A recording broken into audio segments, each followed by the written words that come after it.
24 would be asking when would we be getting light or electricity. You know, when the APC plunged this country into austerity, a lot of people grumble, oh no, you know, this government not doing well. You know, yes, they failed.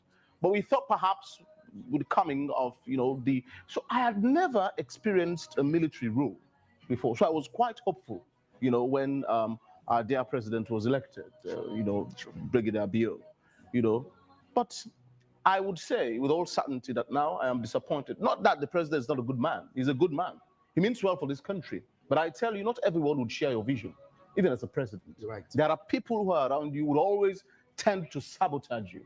And this is a spitting image of sabotage or sabotage, you know, being seen in broad daylight. It is evil. It is. And people are suffering in this country. There are places which have never experienced 24-hour electricity, even for a day in this country. It would surprise you. Most times what I tell people, Victor Jones, energy issue is a human right. Yes, it is. The fact is you've procured your data bundle and in terms of subscription on your meter, and interestingly, there's no light.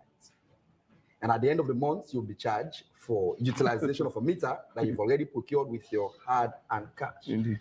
You know, our rights are being violated on a daily basis. But Badly violated. Badly violated on a daily basis. But people hardly tend to, of course, look into these things. But when you say same, they say politics. But again, it's quite sad. It's a very sad situation. This morning, a colleague of mine was asking me, have you seen the new timetable? Because have you seen the new timetable? So I had to look for my community to see. So everyone is checking. Everyone is checking. But it's quite, it's really sad. God. It's really sad. The first thing that comes to mind is over time, we've seen a lot of legislations have been passed, a lot of agreements continues and keeps dark in the walls of parliament. But we hardly see the impact. We hardly on lives and livelihood, and this is just one of many agreements that have been passed through parliament. I don't know what's the problem with our negotiators, because that's where it all spans from, Victor. Oh yeah. Well, yeah, that's it. You know, so when the SLP came, they said the APC had made a very bad, you know, negotiation. They were renegotiating, as they called it. Well, badly for us, this renegotiation didn't seem to have yielded much fruit, because today there is a $50 million debt that this government owes to Kapa and Sheep, and they cannot pay. And I'm telling you, that's the very reason why we don't have electricity. And we have to shed load because they cannot pay the sheep. It's $50 million, or not 50 million loans, I mean. It's expensive. But the question is, how come? How did we get there? How they manage to pay the money Bokuso? They're not going to pay. Who are responsible? Let the pastor come. Let's come out today. They're like for play in this country. That's the problem. That's more the reason, Victor. It's shameful. I am in full support. There are people who are around you who will always tend to sabotage you. And this is a spitting image of sabotage or sabotage, you know, being seen in broad daylight. It is evil. It is. And people are suffering in this country. There are places which have never experienced 24-hour electricity, even for a day in this country. It will surprise you. Most times what I tell people, Victor Jones, energy issue is a human right. Yes, it is. The fact is you've procured your data bundle and in terms of subscription on your meter, and interestingly, there's no light. And at the end of the month, you'll be charged for utilization of a meter that you've already procured with your hard-earned cash. Indeed. You know, our rights are being violated on a daily basis. Badly violated. Badly violated on a daily basis. But people hardly tend to, of course, look into these things. But when you say same, they say politics. But again, it's quite sad. It's a very sad situation. This morning, a colleague of mine was asking me, have you seen the new timetable? Because have you seen the new timetable? So I had to look for my community to see. So everyone is checking. Everyone is checking. But it's really sad. God. It's really sad. The first thing that comes to mind is over time, we've seen a lot of legislations have been passed, a lot of agreements continues and keeps dark in the walls of parliament. But we hardly see the impact. We hardly on lives and livelihood, and this is just one of many agreements that have been passed through parliament. I don't know what's the problem with our negotiators, because that's where it all spans from, Victor. Oh, yeah, yeah. Well, yeah, that's it. So when the SLP came, they said the APC had made a very bad, negotiation. They were renegotiating, as they called it. Well, badly for us, this renegotiation didn't seem to have yielded much fruit, because today there is a $50 million debt that this government owes to Kapa and Sheep, and they cannot pay. And I'm telling you, that's the very reason why we don't have electricity. We have to shed load because they cannot pay the sheep. It's $50 million, or not 50 million leones, I mean. It's expensive. But the question is, how come? How did we get there? How they manage to pay the money Bokuso? They're not be pay. Who are responsible? Let the pastor can. They come out today. They're like for play in this country. That's the problem. That's more the reason, Victor. It's shameful. I am in full support. Tend to sabotage you. And this is a spitting image of sabotage or saboteur, being seen in broad daylight. It is evil. It is. And people are suffering in this country. There are places which have never experienced 24-hour electricity, even for a day in this country. It will surprise you. Most times what I tell people, Victor Jones, energy issue is a human right. Yes, it is. The fact is you've procured your data bundle, and in terms of subscription on your meter, and interestingly, there's no light. And at the end of the month, you'll be charged for utilization of a meter that you've already procured with your hard and cash. Indeed. Our rights are being violated on a daily basis. Badly violated on a daily basis. But people hardly tend to, of course, look into these things. But when you say same, they say politics. But again, it's quite sad. It's a very sad situation. This morning, a colleague of mine was asking me, have you seen the new timetable? Because have you seen the new timetable?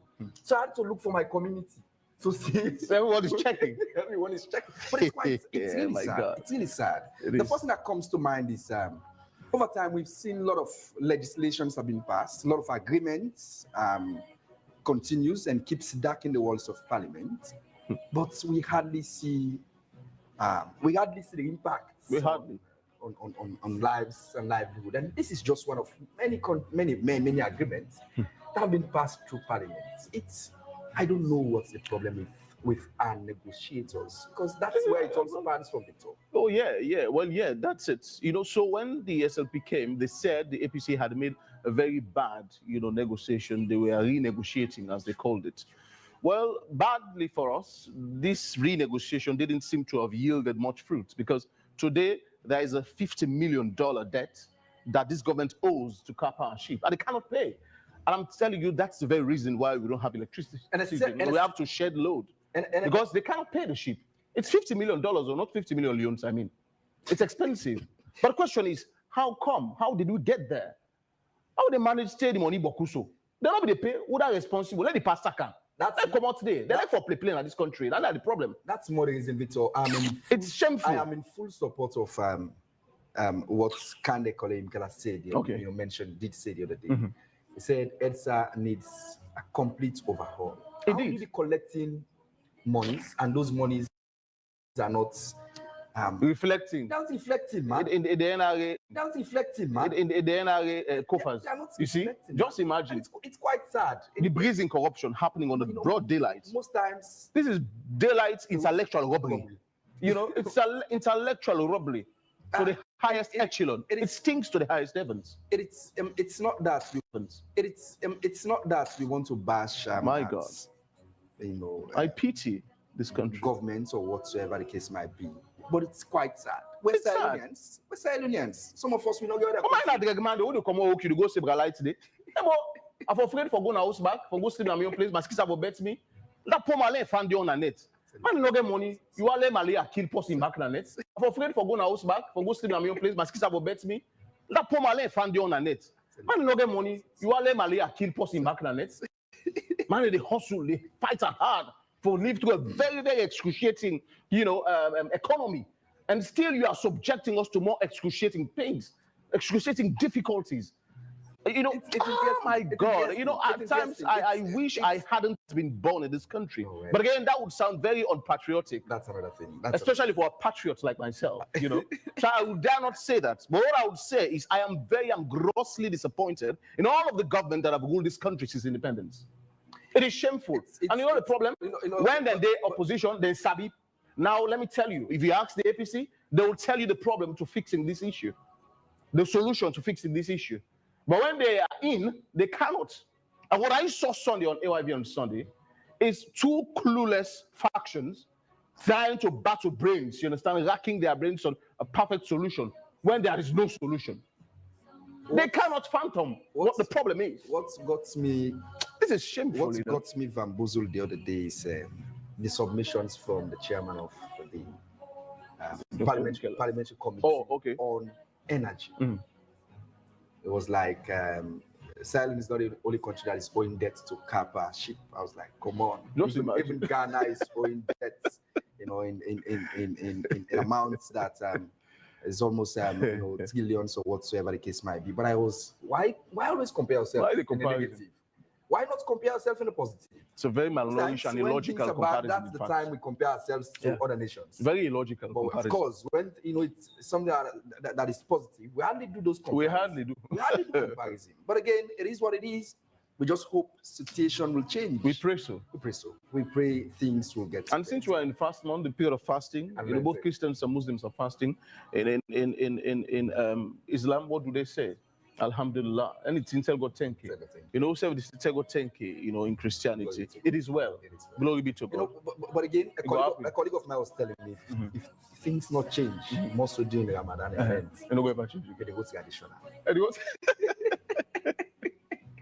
Oh my God.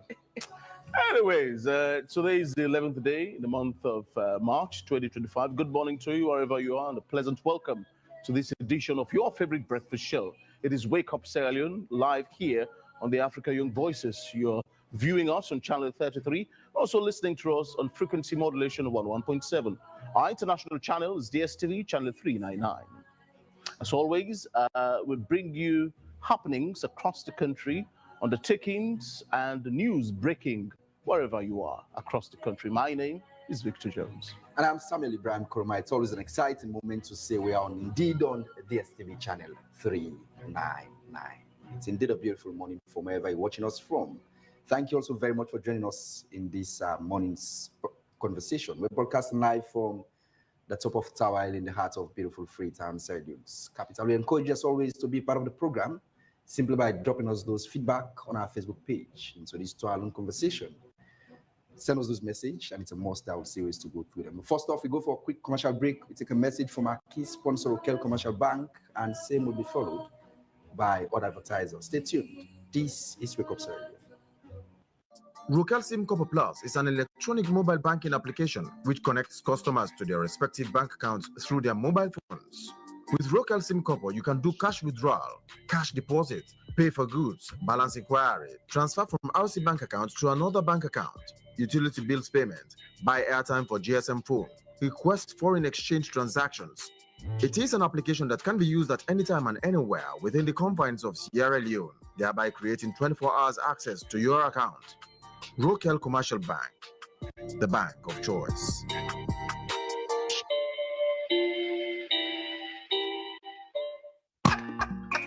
So you mean say you sabi cook?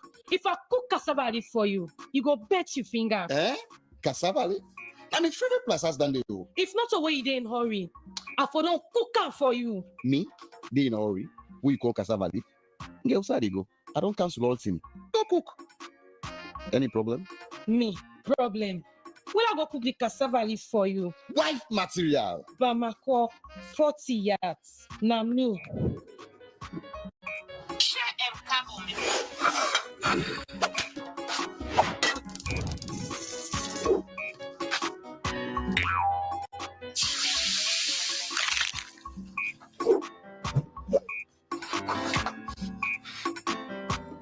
Hello, Aminata. Teach me how to cook cassava leaf now. Hello? I'm cold. You get out of me airtime back down. Hear me. I don't cook me bongo. Run out of airtime or data? No worries at all. You can now buy airtime or data for yourself or others using AfriMoney. Dial *161*3# now. Jesus. Wife material. Mama call. 40 yards. Nami. Free money, quick and easy. If I would have not pushed it, I get good news for her. Yes, this news is big, it's powerful, it's gigantic, it's barbara. The not time with the 2025 Sarah Water Ramadan promotion, where they start from the beginning of March, take the Ramadan done. Sarah Mineral Water, they don't take on the business, they need to tune there. And then grand price, now 100,000 millions or 100 million old notes. Let me tell you again, 100,000 millions or 100 million old notes. You know, tap there, then they give out more cash prices, like 1,000 leons, 5,000 leons, take 20,000 leons. And again, then they give out motorbikes, wristband, juice packs, t-shirt, caps, and 50 kg bag rest. Who's Ramadan will go find past this again? After win, open the stopper, look inside, and you gonna know what you win. Tiara Wata Ramadan promotion, now for all man. Happy Ramadan.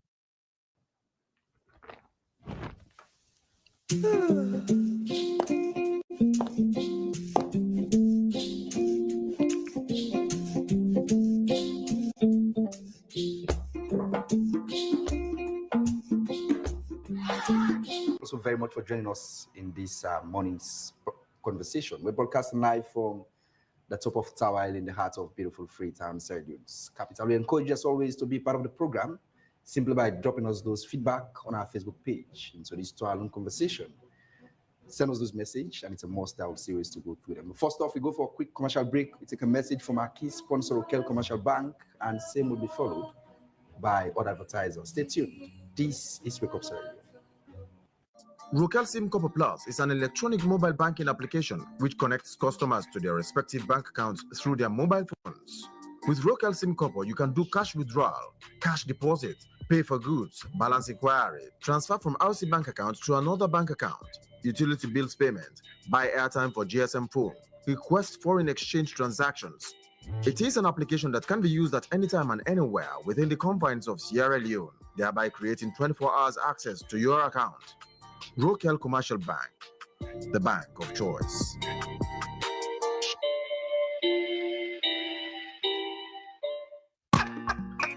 So you mean say you sabi cook? If I cook cassava leaf for you, you go bet your finger. Eh? Cassava leaf? Na my favorite plazas than they. If not a way you dey in hurry, I for don't cook am for you. Me? They in a hurry. We call cassava leaf. Get outside go. I don't cancel all thing. Go cook. Any problem? Me, problem. Will I go cook the cassava leaf for you? Wife material. Bamako, 40 yards. Na me.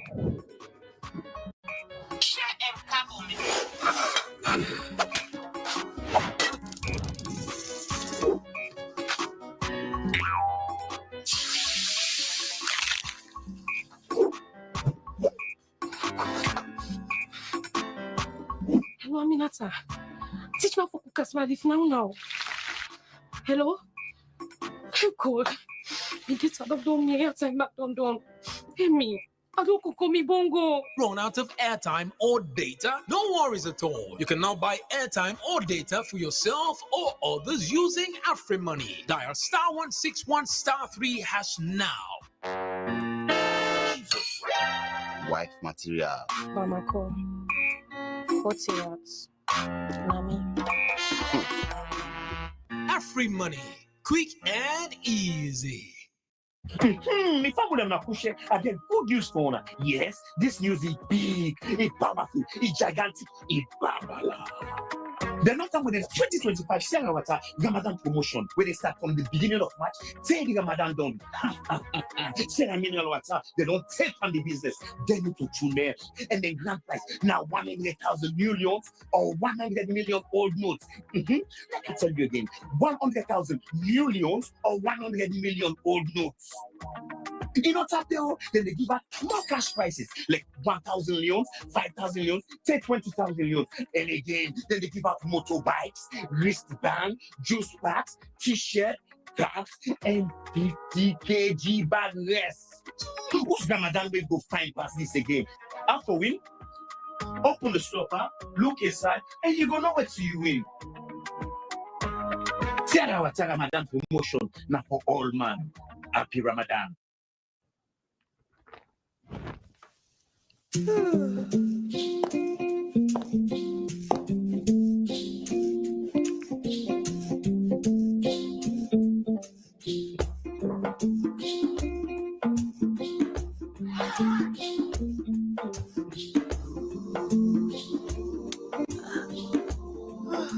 Tower Island in the heart of beautiful Freetown, Syracuse capital. We encourage you as always to be part of the program simply by dropping us those feedback on our Facebook page into this 2-hour-long conversation. Send us those messages, and it's a must-have series to go through them. First off, we go for a quick commercial break. We take a message from our key sponsor, Rokel Commercial Bank, and same will be followed by other advertisers. Stay tuned. This is Wake Up Syracuse. Rokel SIM Copper Plus is an electronic mobile banking application which connects customers to their respective bank accounts through their mobile phones. With Rokel SIM Copper, you can do cash withdrawal, cash deposit, pay for goods, balance inquiry, transfer from RC bank account to another bank account, utility bills payment, buy airtime for GSM phone, request foreign exchange transactions. It is an application that can be used at any time and anywhere within the confines of Sierra Leone, thereby creating 24 hours access to your account. Rokel Commercial Bank, the bank of choice.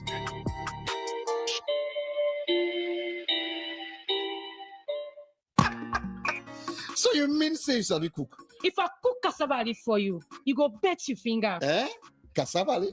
Na my favorite plazas than they o. If not a way you dey in hurry, I for don't cook am for you. Me? They in a hurry. We call cassava leaf. Get outside you go. I don't cancel all thing. Go cook. Any problem? Me, problem. Will I go cook the cassava leaf for you? Wife material. Bamako, 40 yards. Na me.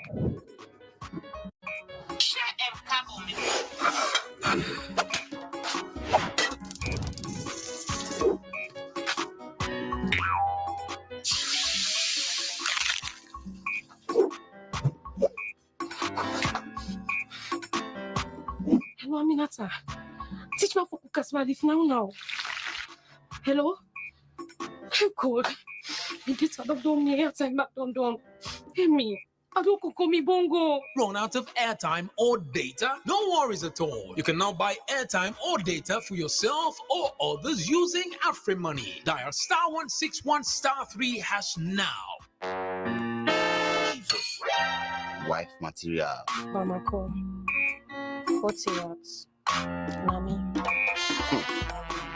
AfriMoney. Quick and easy. If I would have pushed I get good news for her. Yes, this news is big, it's powerful, it's gigantic, it's babala. The next time within 2025 Sierra Water Ramadan promotion, where they start from the beginning of March, say the Ramadan done.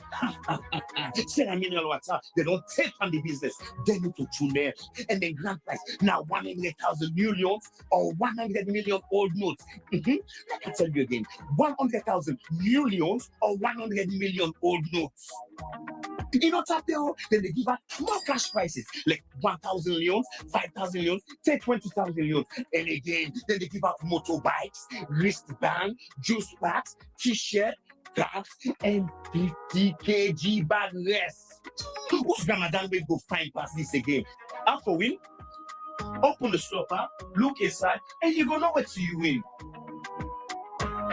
Sierra Water Ramadan promotion, now for all man. Happy Ramadan.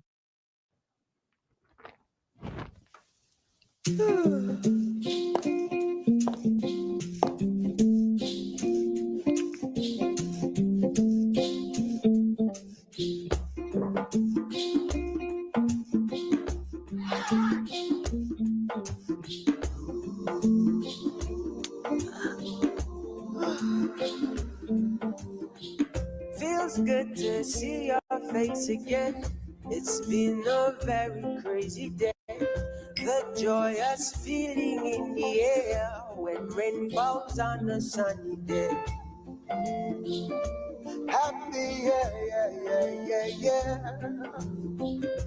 Let the stars, let the roll.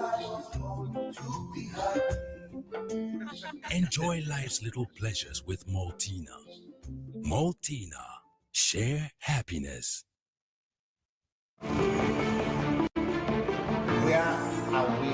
This is AYV on Sunday. Hello and welcome. Please allow us to take you on an everlasting journey of hard-hitting journalism. No spin, no filter, just the truth.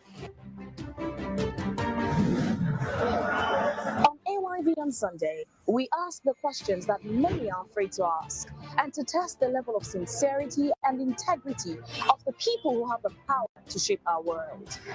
From the bureaucratically minded corridors of power and the seats of the president, to the deafening voices of the people that actually matter. what you should know is that ours are not just mere conversations. They are accountability personified, live, unfiltered, and in your face. A live audience of 10 persons will also be included in each edition of the program on first come, first included basis. Hello and welcome. I am Phoebe Swale. And I am Victor Jones. And this is AYV on Sunday.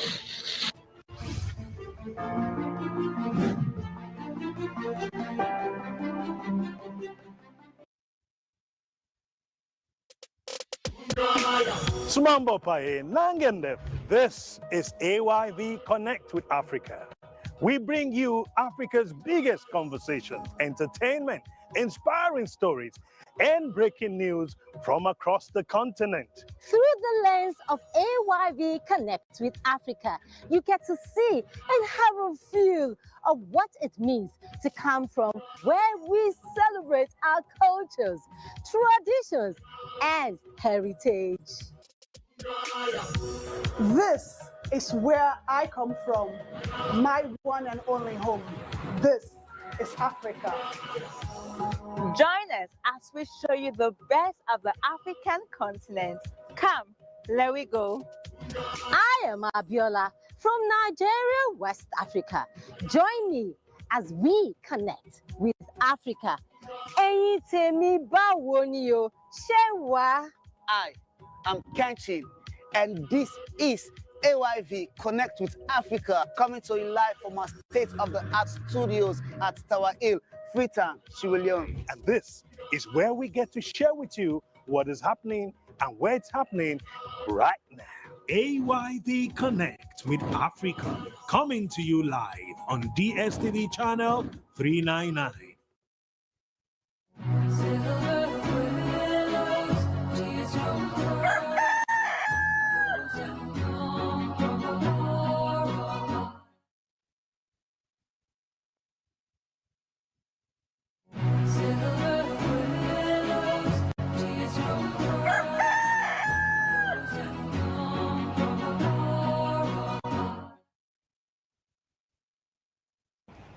All right, welcome back. This is Wake Up Sierra Leone on the OIV TV and radio in Freetown, Sierra Leone.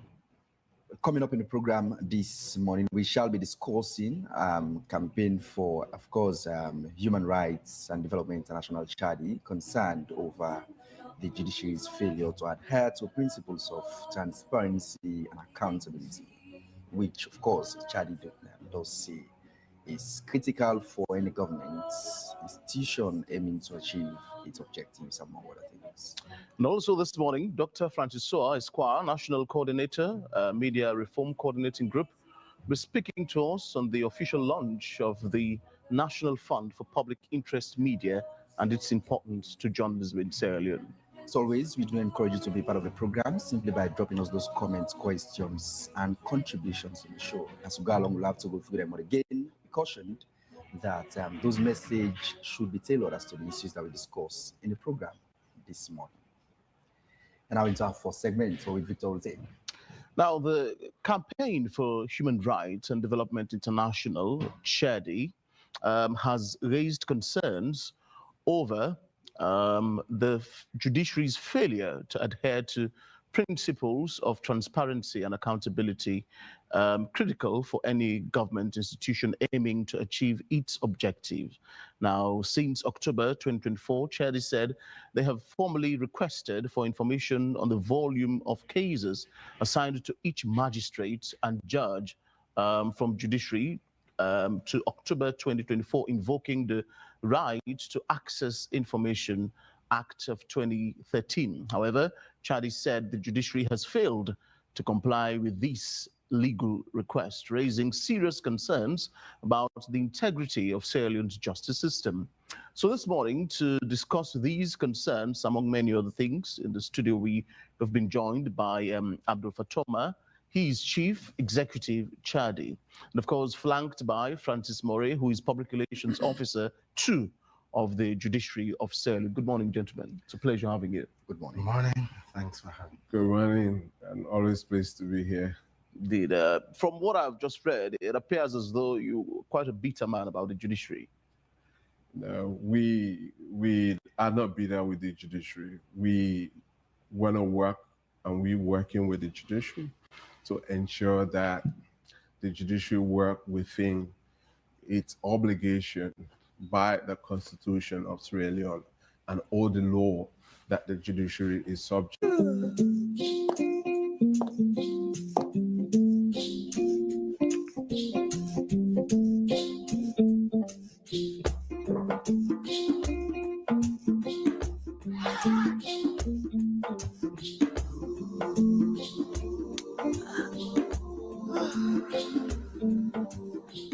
Feels good to see your face again.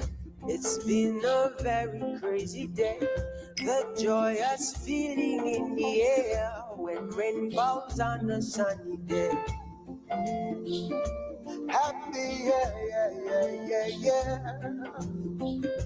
Let the stars, let the road to be happy. Enjoy life's little pleasures with Maltina. Maltina. Share happiness. Where are we? This is AYV on Sunday. Hello and welcome. Please allow us to take you on an everlasting journey of hard-hitting journalism.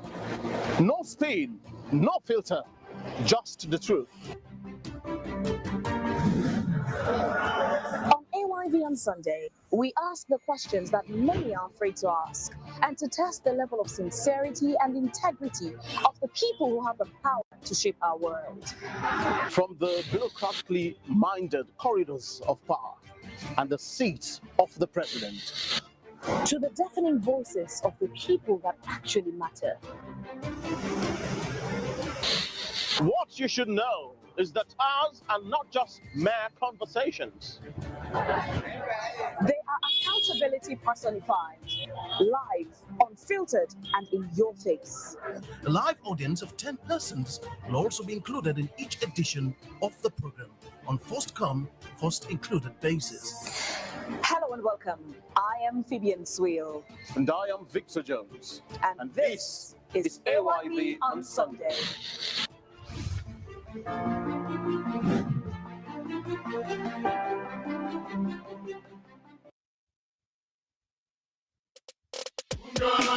Sumambo Pae Nangendef. This is AYV Connect with Africa.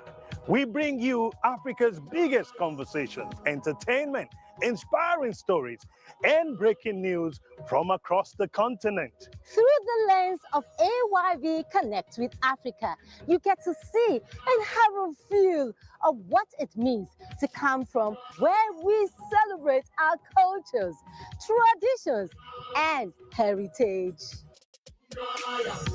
This is where I come from, my one and only home. This is Africa. Join us as we show you the best of the African continent. Come, let we go. I am Abiola from Nigeria, West Africa. Join me as we connect with Africa. Ẹ̀yin tèmi báwo ni o, ṣé wà? I am Kenshin, and this is AYV Connect with Africa, coming to you live from our state-of-the-art studios at Tower Hill, Freetown, Sierra Leone. And this is where we get to share with you what is happening and where it's happening right now. AYV Connect with Africa, coming to you live on DSTV channel 399.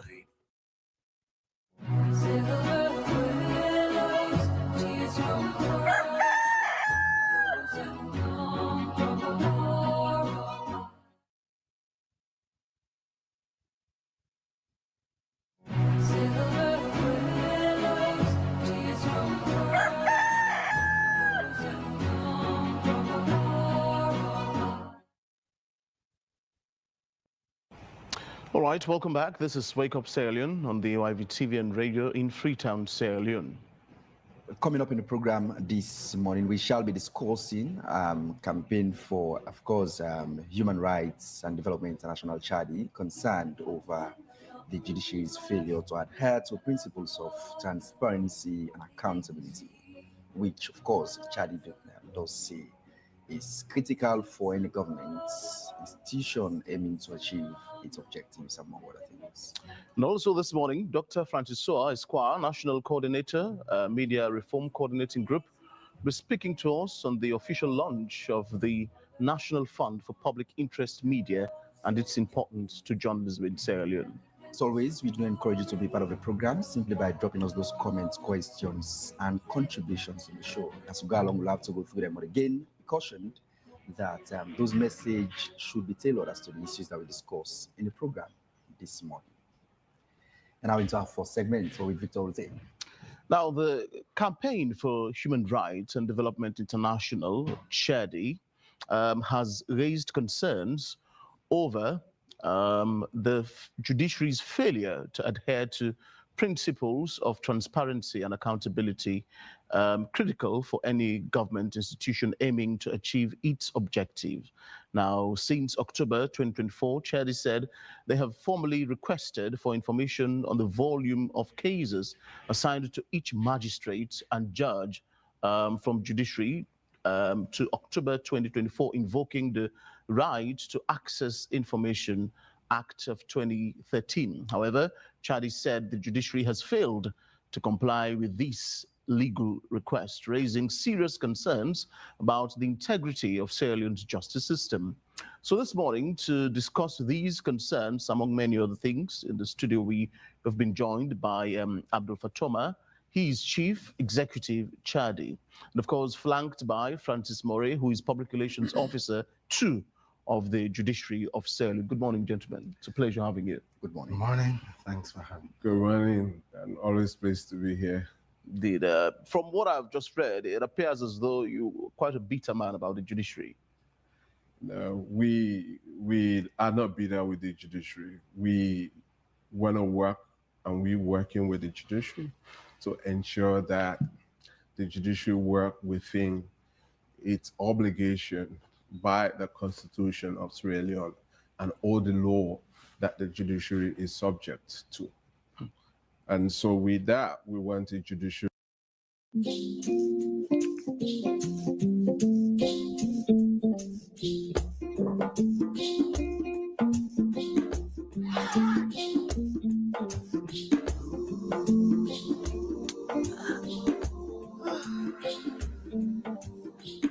Feels good to see your face again. It's been a very crazy day. The joyous feeling in the air when rain falls on a sunny day. Happy, yeah. Let the stars, let the roll to be happy. Enjoy life's little pleasures with Maltina. Maltina. Share happiness.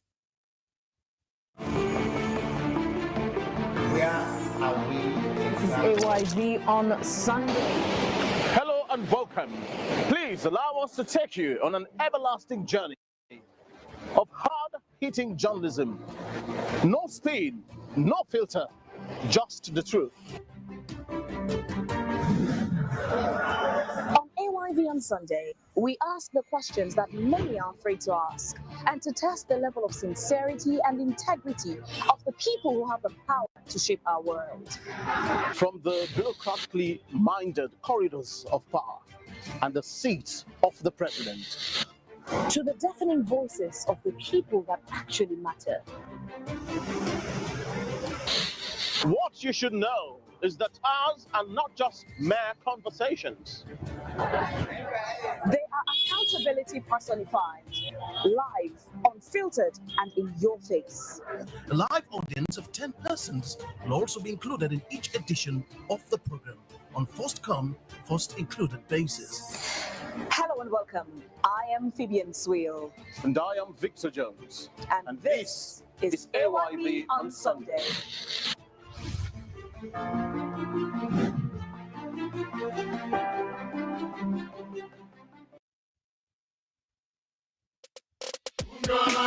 Sumambo Pae Nangendef. This is AYV Connect with Africa. We bring you Africa's biggest conversation, entertainment, inspiring stories, and breaking news from across the continent. Through the lens of AYV Connect with Africa, you get to see and have a feel of what it means to come from where we celebrate our cultures, traditions, and heritage. This is where I come from, my one and only home. This is Africa. Join us as we show you the best of the African continent. Come, let we go. I am Abiola from Nigeria, West Africa. Join me as we connect with Africa. Ẹ̀yin tèmi báwo ni o, ṣé wà? I am Kenshin, and this is AYV Connect with Africa, coming to you live from our state-of-the-art studios at Tower Hill, Freetown, Sierra Leone. And this is where we get to share with you what is happening and where it's happening right now. AYV Connect with Africa, coming to you live on DSTV channel 399.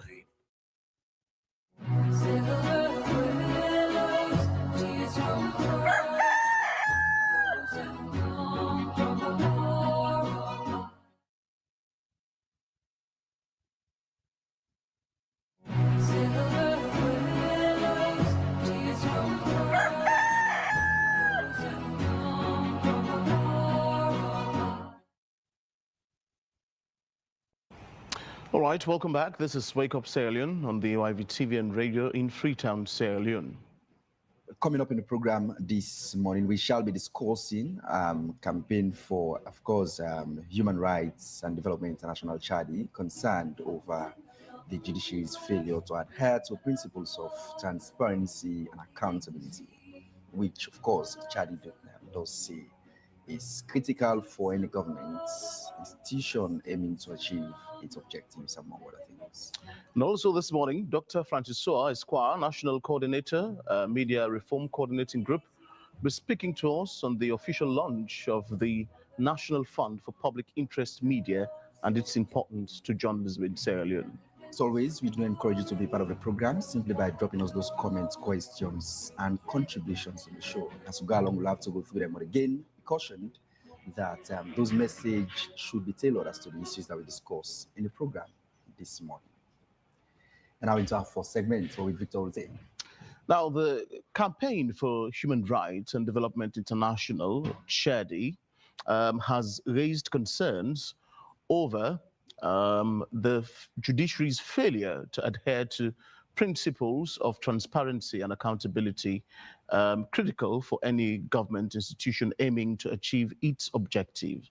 Now, since October 2024, CHADI said they have formally requested for information on the volume of cases assigned to each magistrate and judge from Judiciary to October 2024, invoking the Right to Access Information Act of 2013. However, CHADI said the judiciary has failed to comply with this legal request, raising serious concerns about the integrity of Sierra Leone's justice system. So this morning, to discuss these concerns, among many other things, in the studio we have been joined by Abdul Fatoma. He is Chief Executive CHADI, and of course flanked by Francis Moray, who is Public Relations Officer 2 of the Judiciary of Sierra Leone. Good morning, gentlemen. It's a pleasure having you. Good morning. Good morning. Thanks for having me. Good morning, and always pleased to be here. Indeed.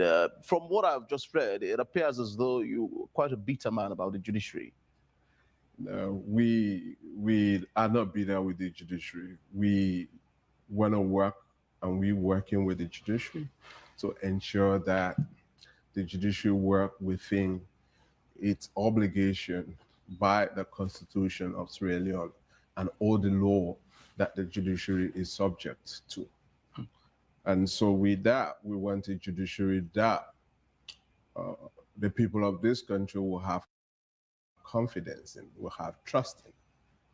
The current situation is not a situation that the people of this country have trust, if not all, or majority lack trust and lack confidence. Feels good to see your face again.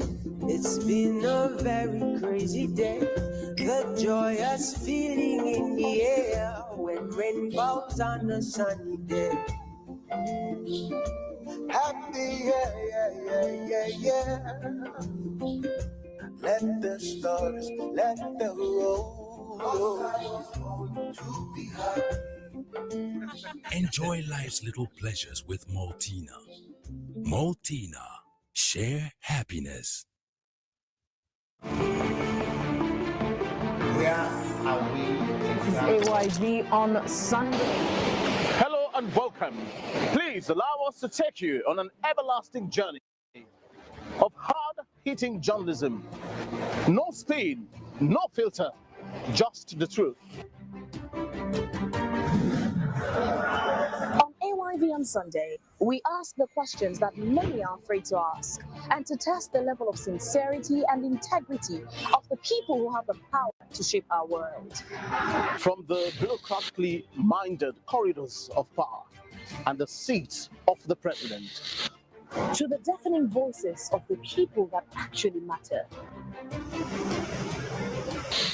What you should know is that ours are not just mere conversations.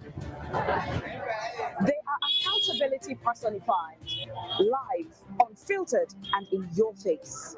A live audience of 10 persons will also be included in each edition of the program on first come, first included basis. Hello and welcome. I am Phoebian Sweel. And I am Victor Jones. And this is AYV on Sunday.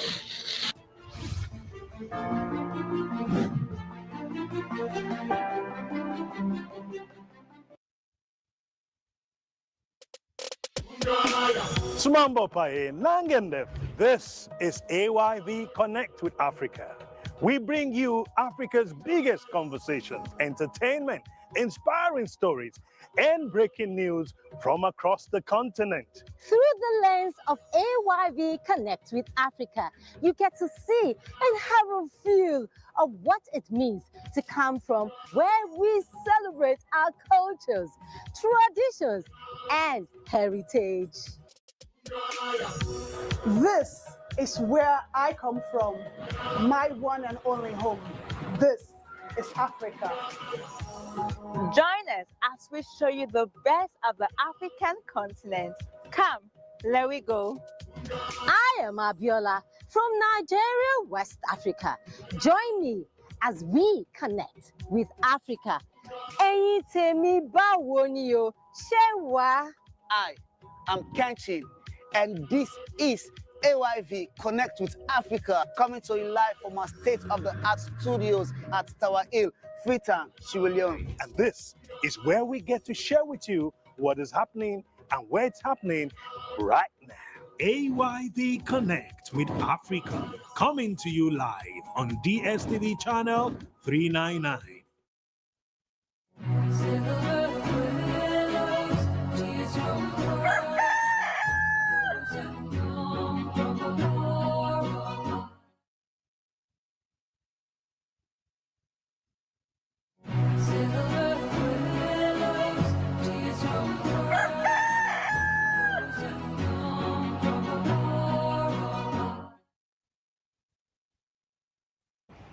All right, welcome back. This is Wake Up Sierra Leone on the AYV TV and radio in Freetown, Sierra Leone. Coming up in the program this morning, we shall be discussing campaign for, of course, Human Rights and Development International Chadi, concerned over the judiciary's failure to adhere to principles of transparency and accountability, which, of course, Chadi does say is critical for any government institution aiming to achieve its objectives, among other things. And also this morning, Dr. Francis Soa Esquire, National Coordinator, Media Reform Coordinating Group, will be speaking to us on the official launch of the National Fund for Public Interest Media and its importance to journalism in Sierra Leone. As always, we do encourage you to be part of the program simply by dropping us those comments, questions, and contributions in the show. As we go along, we'll have to go through them. But again, be cautioned that those messages should be tailored as to the issues that we discuss in the program this morning. And now into our first segment, with Victor Rote. Now, the Campaign for Human Rights and Development International, CHADI, has raised concerns over the judiciary's failure to adhere to principles of transparency and accountability, critical for any government institution aiming to achieve its objective. Now, since October 2024, CHADI said they have formally requested for information on the volume of cases assigned to each magistrate and judge from judiciary to October 2024, invoking the Right to Access Information Act of 2013. However, CHADI said the judiciary has failed to comply with this legal request, raising serious concerns about the integrity of Sierra Leone's justice system. So this morning, to discuss these concerns, among many other things, in the studio we have been joined by Abdul Fatoma.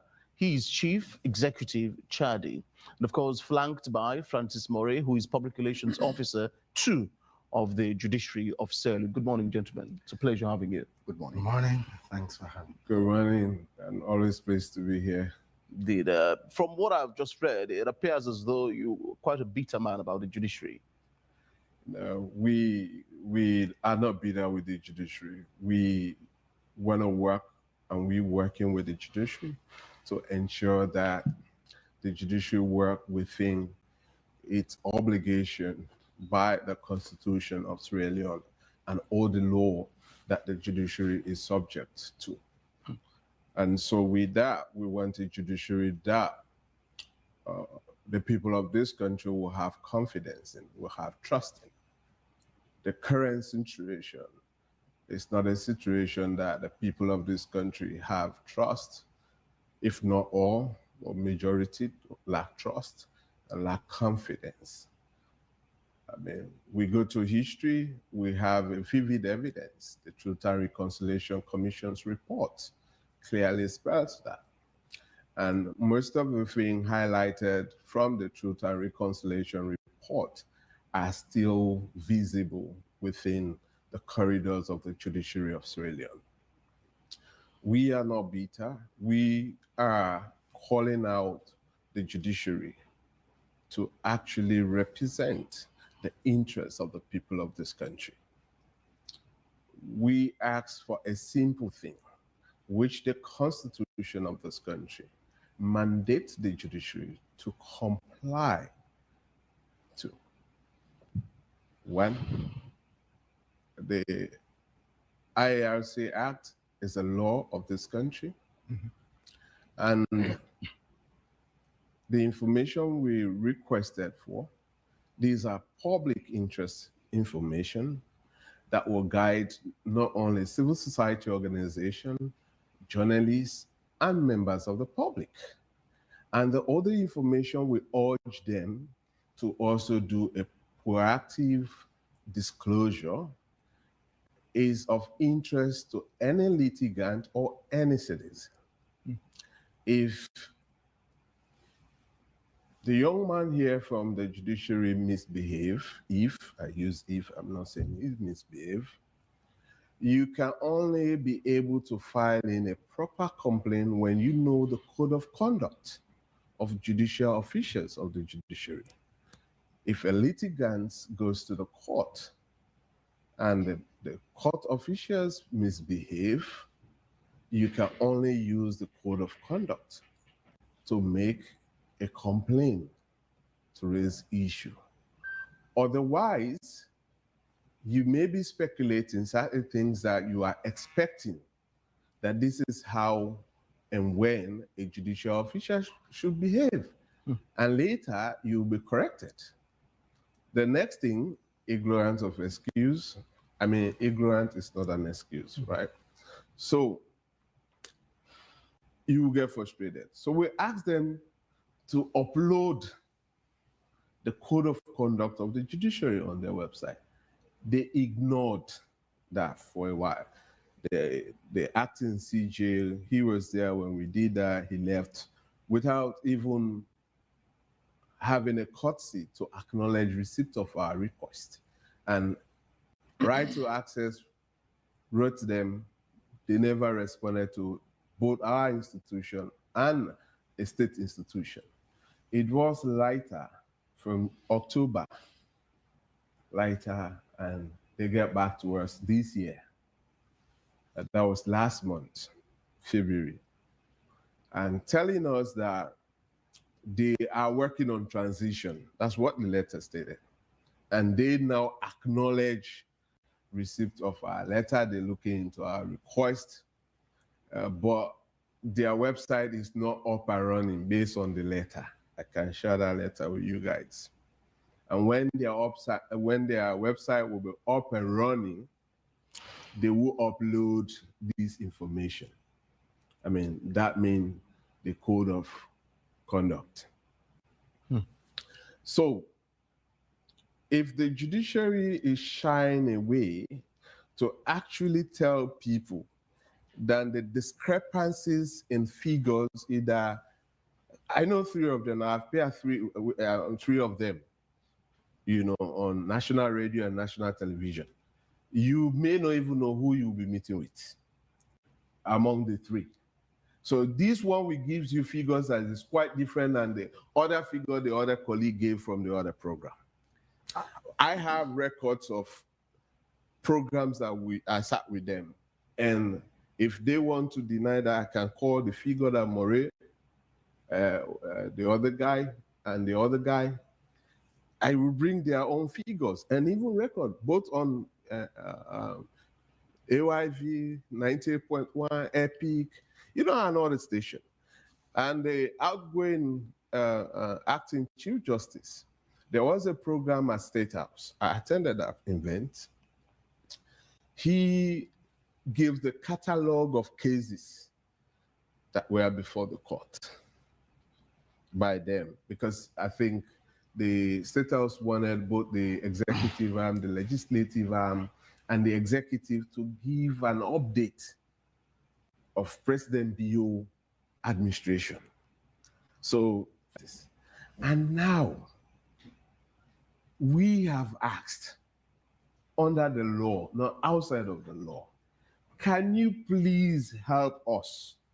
Like the other guy was on Radio 98.1 lying to the people of this country that we ask for a day-to-day cases. We ask the time of our request that from January to October, cases that has been assigned to individual magistrate courts and individual judges from magistrate court level to Supreme Court. We just want to know, it says, we don't want to get the details, who are before the court. Yes, please. Fatoma, Maury, these allegations seem very grave. Fatoma has catalogued a number of issues, one amongst which, from his explanation, spans from a report which was read verbatim by the former CJ, which they requested for. It paints a worrying situation as to the current state of things within the judiciary. Is it a matter of cooking stories that have been presented to the president? More so when these informations are yet to be made public as per the request Chadi has asked for. Well,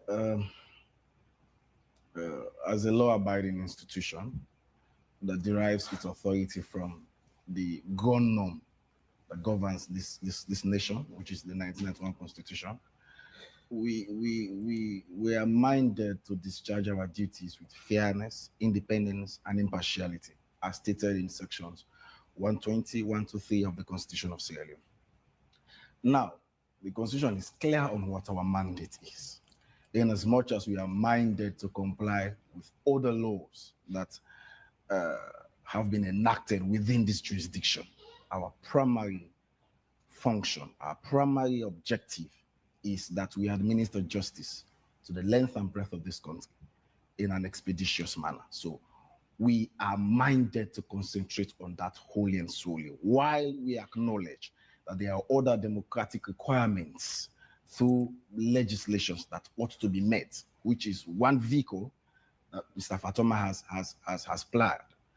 And we have over and again said, judiciary is a cumbersome institution, and we are not an NGO organization. We are an arm of the government of Sierra Leone. So, be that as it may, we conduct ourselves in a manner that resonates with every laid down law in this country as it relates to democratic good governance. Now, justice is key, which the Constitution places heavy weight on. If you go to section 2, part 2 of the Constitution of Sierra Leone, it is clear that under the fundamental principles of state policy, it is clear that the basic principle upon which this state is established is freedom, democracy, and justice, which makes justice key. Also going down under the motto of this nation, it speaks about unity, freedom, and justice. Twice under the fundamental principles of state policy has the principle of justice appeared in the Constitution, which is to tell you that is our most minded function as an institution. I believe the question was why you haven't I'm still coming. published these. I have to let the public know what we do. Now, whilst we have not shied away from the need to comply with other laws that are in operation in Sierra Leone, with reference to the Right to Access Information Act, we have made frantic efforts to address the concerns of Mr. Fatoma, because we believe in the space that civil society occupies and plays in a democratic state. So we have made frantic efforts. The first step of that was we have acknowledged the receipt of his letter, and where we frantically stated that there are one or two constraints putting together what he had requested for due to transitioning from one administration to another. There are administrative inconveniences here and there. Judicial staff who are dealing with such cases have been transferred over the 1 year period. So getting those data. Mr. Morgan, isn't there a secretary at the judiciary? Yes. So, isn't there a secretary, a desk secretary who perhaps it should be easy? Isn't it on the click of a mouse to get these things from Yes. your website, your data? The click of a mouse? Yeah. We had anticipated, Isn't it that simple? we anticipate that Okay. it should be by the click of a mouse. We're running a system that is not digital. Is the judiciary an Wow. exception to these provisions that are clearly established in the right to access information? I'm coming somewhere. Victor has asked an important And another I important suppose you'll question. answer same. Yes, I'll delve into it. We are operating an institution that is not digital for the time being, due to administrative. How does it make you feel? Issues Mostly in the here and 21st there. century. In the 21st century, To well, say we have a judiciary that is not operating. that should be another thing Mr. Fatoma should focus on. Rallying around the central government to increase budgetary allocation to us to ensure that we digitize the institution. Stenographers, pardon? Does it require rallying around government for the provision of safety? It requires resources. Justice is not cheap. It is expensive across the country. So for us to transition from that workload paper system to a digital system takes time. We have to ensure that all the documents from the establishment of the institution to this present date are being cataloged. So that takes time. Now to your question, we have not reneged in our responsibility to comply with the provisions of the right to access information. But the first step is that he clearly will consider is that we have acknowledged the letter he wrote to us, and in our response, we have made clear what actions we have taken, the challenges we are faced with, and we assured him frantically that his request will be looked into within the shortest possible time. Now, that notwithstanding, there are other issues of relevance, of much importance that we are focused on. Now, recently, we just opened a sexual offense court in Bo. Can you equate the desire to respond to a letter that we are working on? Every hand is on deck within the institution to ensure that those information he's asking for are readily provided within the shortest possible time to opening a sexual offences model court in the eastern region of Sierra Leone, where victims of gender and sexual-based violence are given the utmost convenience to testify in the court system, protecting their rights and integrity as persons within this nation. Can you equate that to deploying judges just in February to regions across the country where there are no resident high court judges. That is more important because accused persons are in correctional facilities are awaiting trial. So we prioritize that, which is our constitutional mandate. Then, to tell you that frantic efforts have been made, we recognize his letter, receipt of it, and we wrote to him. To tell you that frantic efforts have been made, every information he has requested for is now readily available. That I can, it's news to him. We have not reneged. Governance is engagement. Francis, as you talk of governance being engagement or whatsoever the case might be, how severely strained is the judiciary in administering justice to the people of this country? More so when we've seen a lot of allegations, one of which also from Fatoma is that of forum shopping within the judiciary of Sierra Leone. Without any gainsaying, we are challenged in a number of issues. One I have just mentioned is digitizing the institution. This is the 21st century. We're still using our judges write out every evidence with hand on a piece of paper, insert sheet. At the end of the day, however voluminous that piece will be, they'll have to go through it, painstakingly go through it, and I have a judgment. If a judge has 30 cases assigned to him, inclusive of murder, where jurors are included and a number of witnesses are going to testify, that judge will have to go through all of that evidence, get them typed before he will arrive at his judgment at the end of the day. So we are challenged, one, but the most important issue we are faced with is money.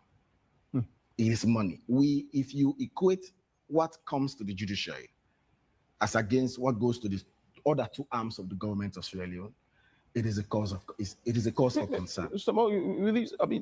It's equally disturbing and it's progressive to hear all of these things you're painting. I mean, 21st century, you are in 2025, and the judiciary cannot even boast of a typist who will be digitizing, the judges, summary in court as someone is dishing them out.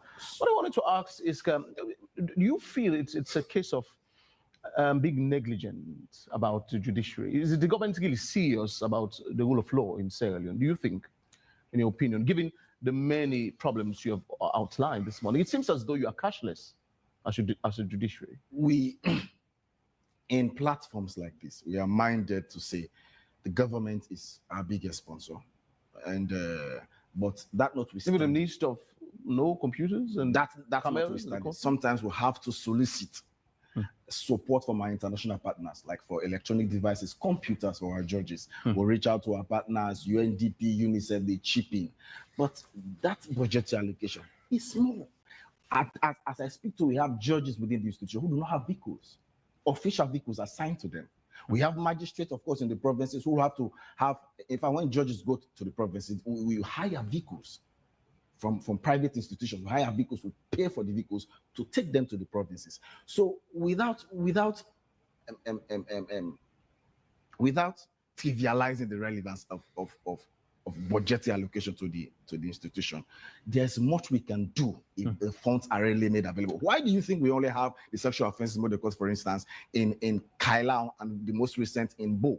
There are plans to replicate that across the country. There are also equally sexual offense cases happening in Kono, in Kabala, in Kamakwe. If the funds are available, we will readily ensure that that court is replicated in those other parts of the country. But we are constrained. Now, even for like for infrastructural development, we will see we are not yet there.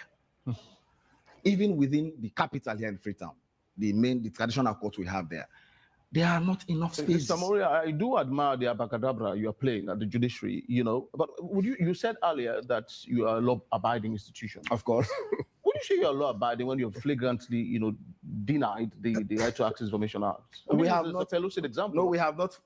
I was making a case. I was making a case before you posed the question of what challenges we are faced with as an institution. I have said we have made frantic efforts to address the letter sent in by Mr. Fatoma. And I said, we have put together every request, every information he's requested for it has been put together now. Now, I did say that governance is engagement. Now, upon the receipt of our letter, which he responded to, Nothing debars Mr. Fatoma from going to the institutions to say, I'm still waiting. Governance is engagement. You cannot walk into the judiciary today, a conservative institution we know it to be, and just want to solicit information here and there. And then you run away with that. You're saying his methodologies are flawed. Had he employed the methodologies he's employing that they are flawed, that he should have at least knocked on your door? That is what I'm saying. Writing is not enough. We are an accountable institution. When you write to the institution, which we have responded So to, it should chase the institution to come back to the it's engagement. Perhaps I would understand because I have always lauded. I have always lauded. why he's I have always lauded the space of civil society. One I have held to high esteem is Mr. Lavalley, whose recent publication says incentive-based performance should be the way. Now, increase the money you give the judiciary and measure its output at the end of the day based on what is being allocated. Fatoma. So if you engage us, let's say after the second letter he wrote, he didn't engage us and we didn't respond. Where would we have been? But now I'm telling him that every information he is asked for has been put together Fatoma. before the end of this week, before tomorrow. Okay. He will receive them. file to his office. Fatoma, So that is the space where Well, it seems as though your problem is solved. what Mr. sort of Fatoma. Fatoma, what sort of an imbalance So does there is a void for engagement. What sort of an impact does these imbalances has on the credibility and efficiency of the judiciary of Sierra Leone? Well, hearing from the judiciary, we should be disappointed and we should be worried as a country. If you listen him, you can sense a lot of inconsistencies. You are very right putting to him that they flouted the law. The right to access information provisions is very clear, giving you 15 working days mandate to respond. And failing to do that is a violation. And he said no. And he have acknowledged several times here on this sofa that they have responded. And it was in February last month that they responded to a letter of request that was submitted in October. Are you getting October the previous year, you mean? Yeah, the last year, October. Are you getting the distance? And the law is very clear. And 123 plays an obligation. It's not an option. Mr. Morgan says they are transitioning. No, that's the excuse. listen. He knows that very well. No, the transition happened. We wrote the letter in October. Whoever was kicked out was beyond October. Even beyond the 15 days requirement.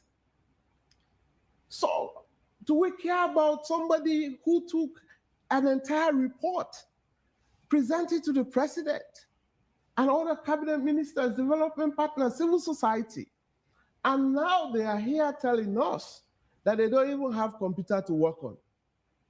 So that's their biggest constraint. He seems to be saying that you should be advocating for them in that regard. Yeah. Hold on, Victor. Let me address this issue. And the other situation is this. In 2019 to 2020, we put out Justice Under Lockdown, a policy brief, and we bring up 14 good recommendations, all in the welfare of the judiciary and judiciary staffs. I have been one advocate on radio and television, advocating for the better working condition of the judiciary on this sofa. I mean, I've shared a platform with him. He may not acknowledge that because we go after the other wrong thing that they do. So they don't want us for that. So they may never acknowledge us for that. Right? But it's shameful, it's disgraceful. The judiciary that are bound by the laws of this country to interpret law is in cool and cozy, comfortable position to ensure that they disregard laws boldly, proud that it's not a priority. And I don't know within him and the information from the other spokespeople from the judiciary, which one is right. He said they opened a sexual offenses court in the eastern part. But then the other information said the southern city of Bo. But he said the east, the province. So this is a conflicting thing feeding people with unreliable information. You think it's a case of unprofessionalism Well, in for communication? me, if you are representing the judiciary, you should be able to bring fact and factual information. Because by law, the judiciary is bound by two things, the law and the fact, before any judge or magistrate. So if the judiciary is presenting information to the people of this country, it should have a strong element of fact than discrepancies Is it a in matter the of information. Is it a matter of integrity fading away within the judiciary? Listen, the judiciary of Sierra Leone lacks integrity. As we speak, the registrar for the High Court under investigation for possible corruption allegation. The Supreme Court registrar under investigation for possible corruption allegation.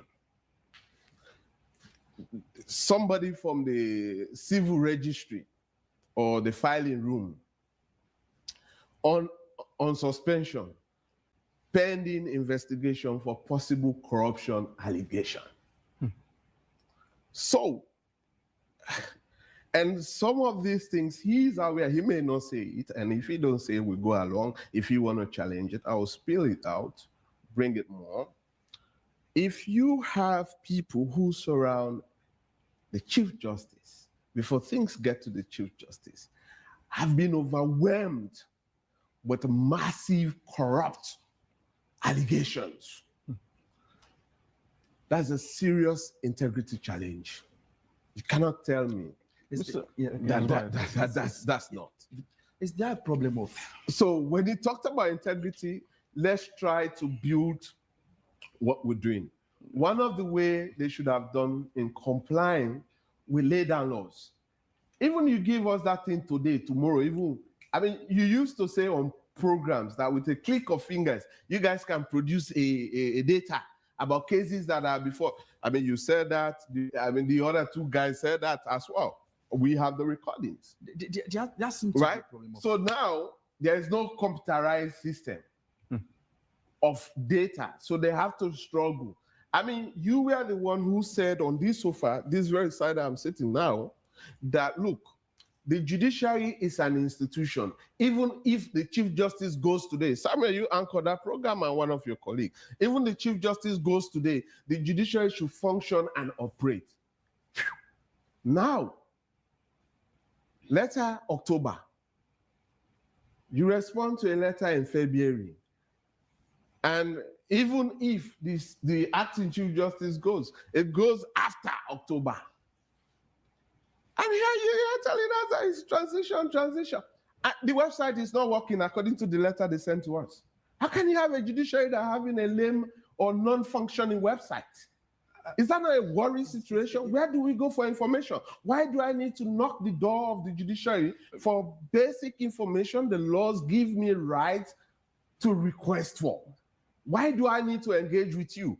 By the way, you and the other guys who are all over the radio alleging that the judiciary is corrupt, and we, our organization, benefit from that corruption. And now we have asked you guys. They who said that. He said that on Epic Radio. We have the recording. So, he said, hold on, we have that on what's the other station? Liberty. He and the other guy was saying that we were paid for asking for all of these things. But listen, coming back to your integrity question, we asked them, if you have this information, can't you help the Anti-Corruption Commission? We are now begging you. I can even give you money if you don't have it to computerize. I can hire people to help you investigate the benefit that we benefit from the corruption you allege the judiciary is going through. If you read paragraph 7 of their press release responding to us, they admitted there is a corruption in the elsewhere administration of the judiciary. And today we have seen the manifestation of their own press release to the public. Mr. Mori, if you yourself have confirmed that the judiciary is corrupt, then what's left? That is what. Can I share the press release with you? Paragraph 7. Let me make a point. I'm always calm when it is Mr. Fatoma I am against, because you see there is this issue of you wanting to be in the public space and presenting the issues as they are, and what is referred in journalism as a decent approximation of what the reality is. Much of what he's just done is being put as the decent approximation of So what you the never reality said is. that. Now, no, that's what I assume his position is in respect of issues. He's made reference to a decent approximation of reality. Now, we are a communications team. Let me take it from there. The fact that anybody can wake up today and say you are going to this media, you are going to this media, means we are efficient in what we do. We don't handpick who should go. You are the most efficient, effective. You go there. We are a unit. We have the issues together. Communication is a management function. We sit at the helm of affairs to discuss issues. That being said, Mr. Fatoma should be responsible. Civil society is an integral part of the Let me interject, please. I don't want to forget this. Do you deny that all of these guys as mentioned I'm coming. Don't investigation? Don't deviate from the it's issues. just no. I will address the issues. I will address the issues. I will forget tomorrow. I will remember. I will address the issues. Remember to address those people who are under investigation. I'll come there. I'll come there. Okay. When we make these appearances in these platforms, we are sure and guided by what we say. Now, Mr. Fatoma is alleging that we are inconsistent in what we do, which is dishonest to his profession and to the job he does. We have said, and which is the fact, that the sexual offences protocol was first opened in Freetown. There's another in the east in Kailau. I just made reference to that. The second was opened in the east in Kailau. This in the south is the third, the most recent that was opened over the weekend on Friday. What is the inconsistency? He's not being honest. There are 3 sexual offences model in the country operating. One in Freetown, one in Kailau, and another opened just last Friday. In both 3, what is the inconsistency? He's not being honest. So it brings me back to this point of integrity. Yes, in his letter, he alleged previously, that was last year, that there were instances of corruption within the institution, and which we also came out strongly to respond as an institution, especially referencing the premium we place on civil society and this space they occupy. We were all over the place. Now we were responding to several press releases he had authored, citing issues we felt we are not proper. We responded to them accordingly. I'm not going to delve into that. For every institution, a public institution, however devoted the staff will be, there must be people who are determined to go against the laid down norms of the institution. You can't take it for even the anti-corruption has corrupt individuals there. You can't take it for. So we cannot shy away to say we have the highest standards of people who meet the highest standards in our institution. Even the police officers who are meant to uphold But you are administering justice. Have been found wanting. Yes, administering justice. But that does not take away the fact that does not take away the fact that the human tendency in man wanting to double cross things will not show up. Now it is clear that in the instance we have been faced with any issue of an alleged wrong act by our staff, we're on record. We came here as a last year, we subjected many of our staff to disciplinary action according to the laid down laws of the institution. The Judicial Legal Service Commission was up to speed with that as I speak to you. Every time we have an issue, because we deal with people, we have done several trainings to tell them that this is an integrity issue. Your job is a public job. Ensure that you give your best. But when people do the contrary, approximately there will be an action to address what they have done, which is what is referenced. Now there have been issues of coming. He has said a number of issues. Let me please respond. Please briefly. That people, this is not the first time individuals within the judiciary have been subjected to investigation for various acts. It dates way back from Justice Charm. It dates way back. We've had several instances where masters have been dragged to the Pademba Road. So it's not new, which he wants to place. That doesn't paint a good picture for the judiciary. Which he has placed head without. That is to tell you that we We don't have scapegoats. We don't cover wrongdoings of our staff. We have made it clear by our code of ethics that when you are in the institution, you're working for the judiciary, you are bound to comply with the laid down norms of the institution. So that we weed them out, we subject them to investigation means we have no scapegoats. Once you flout a laid down law or the ethics of your job, you'll be subjected to investigation. It seems more like the judiciary is constrained with a deficit in leadership. Is that the case? No, it is not. It has never been deficit in leadership. We have been efficient at the helm of affairs. Now the constitution is clear.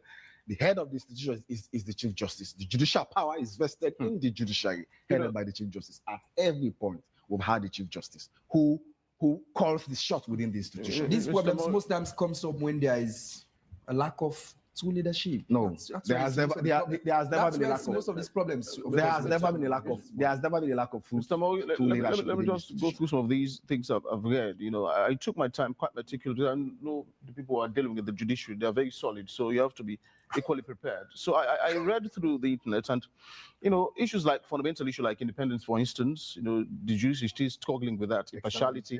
There are reports, the Battle Sam, you know, Steve Song's 2024 index, you know, says the judiciary is heavily influenced by political actors. Can you honestly indeed say the judiciary is independent when even the politicians cannot have a fair play in court? The judiciary. This report is one of the most credible reports you will ever come across. Okay. As far as the institution stands and is operational, the judiciary operates without the interference of nobody whatsoever. We are mindful of the constitution that we are meant to interpret. You see, we are the only independent arbiter of justice in this country. The only mechanism established by the state to which rights and responsibilities are upheld is the judiciary. We cannot be the one at the receiving end from instruction, from politicians here and there. But that seems very clear. That seems very clear with our own issue in Sierra Leone. It seems very clear. We are in a bill.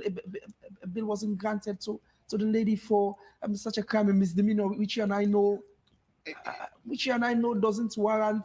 Now let's not bury the many strides we have made in respect of bail. But that's just one. That's just one. Let's not bury. That seems very empirical. Let's not bury the many. Let's not bury the many. I'm concluding. Let's not bury the many strides we have made in respect of bail. Recently, when the Honorable Chief Justice took over, he's made several directives to ensure that the policy of bail, which he has interpreted as a human rights issue, is up and running. One, the time of processing bail. We have had instances where people have used the timing of when prisoners are taken back to the correctional facility to deliberately deny bail. Now, the policy is up and running to that effect that all bail applications before the court should be given the topmost priority, and between 12 to 1. Was Hunt's bail an exception between to 12 to 1, exception to that provision? I am coming. Between 12 to 1, all bail applications should be entertained. Now, for every case before the court, there are different operations. No two cases are the same. No two cases have the same fact. Now, in as much as bail is the default position, we've made that very clear across all national television. Bail is the default position. But when the judge or the magistrate before whom an accused person appears feels that admitting that accused person to bail will hinder the cause of justice, the laws make it very clear. Even the Criminal Procedure Act is clear on that, to say you, in the interest of expeditious justice, retain the accused person, remand them to ensure that speed is made with that case. So there's nothing wrong. If you can just be fair with the institution. We have tried politicians in that matter. We have tried the politicians. You can ask the state. You can ask the state. Aren't you the spokesperson of the You can. What was the plaintiff in that matter? Cases who come before the court. Let me be clear with you. Cases come before from the magistrate court to the high court. Magistrate court, you have the police prosecutors. The IG can file a matter before the magistrate court. A private practitioner, legal practitioner can file a matter before the court. Now, when it comes to the state, when it comes to the high court, the state is in charge of all prosecutions. Our home was a case Salibi, if you ask me. So if the case if the state is in charge of all cases tried before, all criminal offenses tried before the High Court, it means the Office of the Attorney General and Minister of Justice, the Office of the Director of Public Prosecutions, we are in conduct of their case, they are the prosecutors. Now when they come back to you to say we offer no evidence against this person, means they are satisfied based on their modus operandi to say we are free to drop charges, which the Constitution only mandates. The figures were very clear. Well, I don't want to know about triggers. That is their job. What we do is to try the persons they have brought to us. Now, when they come back to us, by reason of the Constitution, which the DPP will do, is to say, I drop all criminal charges against this accused person, which they did. We honored. So, you see, let's hear from baseless generalizations. Let's hold it down. Yes, you've been accused of dishonesty as well. Maury accuses you of dishonesty. It's information to say it's two courts. Did I say two courts? Yes, you did. But I said you make mention of South. Yes. I mean the East. Yes. Which of course another. No, but you are not being honest. No, listen. No, you are not being What honest. did I say there? Can we replay back? The moderators No, I mean they are here. I said that you make mention of the East. You misinformed by telling us the court has opened in the East. And listen, that was then. But recently, we're talking about the recent, and you are urging us for actually listen. You were also urging. Can you respect me? I was. You are not being fair. No, I was listening to you. If you have been humble, you made a mistake. Listen, let's move on. Let's all what was my mistake? Because you fragrantly misinformed the public. I made reference to 3 courts. I said one in the East and the most recent in the South. You never said that in your earlier submission. Well, the listeners will judge. You said we have opened a court in the East. So let's shove that aside. You've listened to Maury speak. I mean, you always want to be disrespectful, not to me, but the public. Mr. Fatoma, speak to the issue. No, I mean, to the public. If now you go through the public is disrespectful to the public also. Okay, if I disrespect the public, I mean, the public will judge that. Fatoma, speak to the issue, please. Respect my own timing now. Don't interrupt. He would not be honest, as you put to him, to actually say we don't have political interference in the judiciary. As much as I said so. Can you respect the people who are listening? Misinform Mr. Fatoma. No, can you respect the people? No, can you respect the people? Please allow. Don't disrupt this. I mean, is this how the judiciary operates and behave to the people of this country? That they no, but I directly answered the question. I said, okay, you are the moderators. There are no interferences. You are the moderators. Continue. You put into him that he should respond in a honest position. We will not get a honest response from him that the executive arm is not interfering with judicial affairs in this country. These are things that are factual. Off the record, he will admit to it, but he may not say that because he cannot be honest for a few seconds and his family go without food on the table. We are in a country where he wants to be a frank and truthful person and giving out accurate information. The next thing, they will accuse him of not being with them. He's against us, right?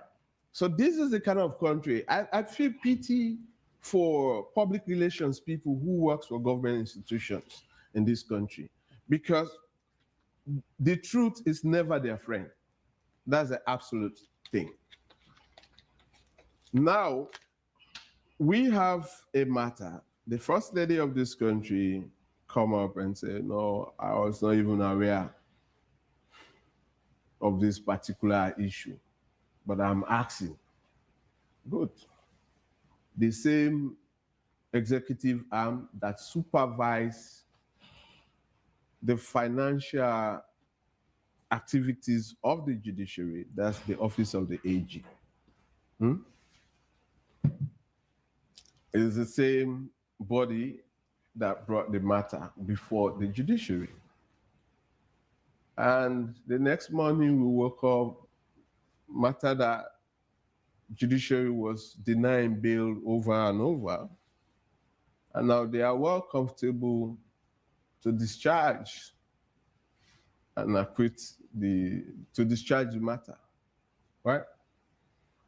On other several instances, members of the executive flout court order.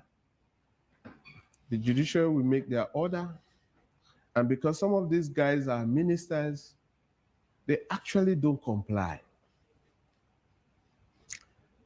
And the enforceability of that become dormant. And when you cannot fully discharge your responsibility with the fear of that the pioneer postinandi, it becomes a weak situation in your independence. Where is your independence as an institution? If he wants to learn as a young man, he can go and read our policy brief. Justice under lockdown, where we gave a catalog of historical challenge and some of the issues we are still, and he was saying, Mr. Fatoma should focus on the area of our finance. You have not been following. You are only be disrespecting us. So look, since in the 70s, we moved the judiciary treasury and to put everything into the consolidated form. That was a move to actually get the judiciary at the beck and call of the executive. Because if the judiciary have an independent treasury, just the court, the filing and court fines and other things, that is quite sufficient to provide official vehicle. The last time I told him that it's high risk for you to be riding keke, running to station or Okada. It's dangerous for you, and there is no insurance even for you.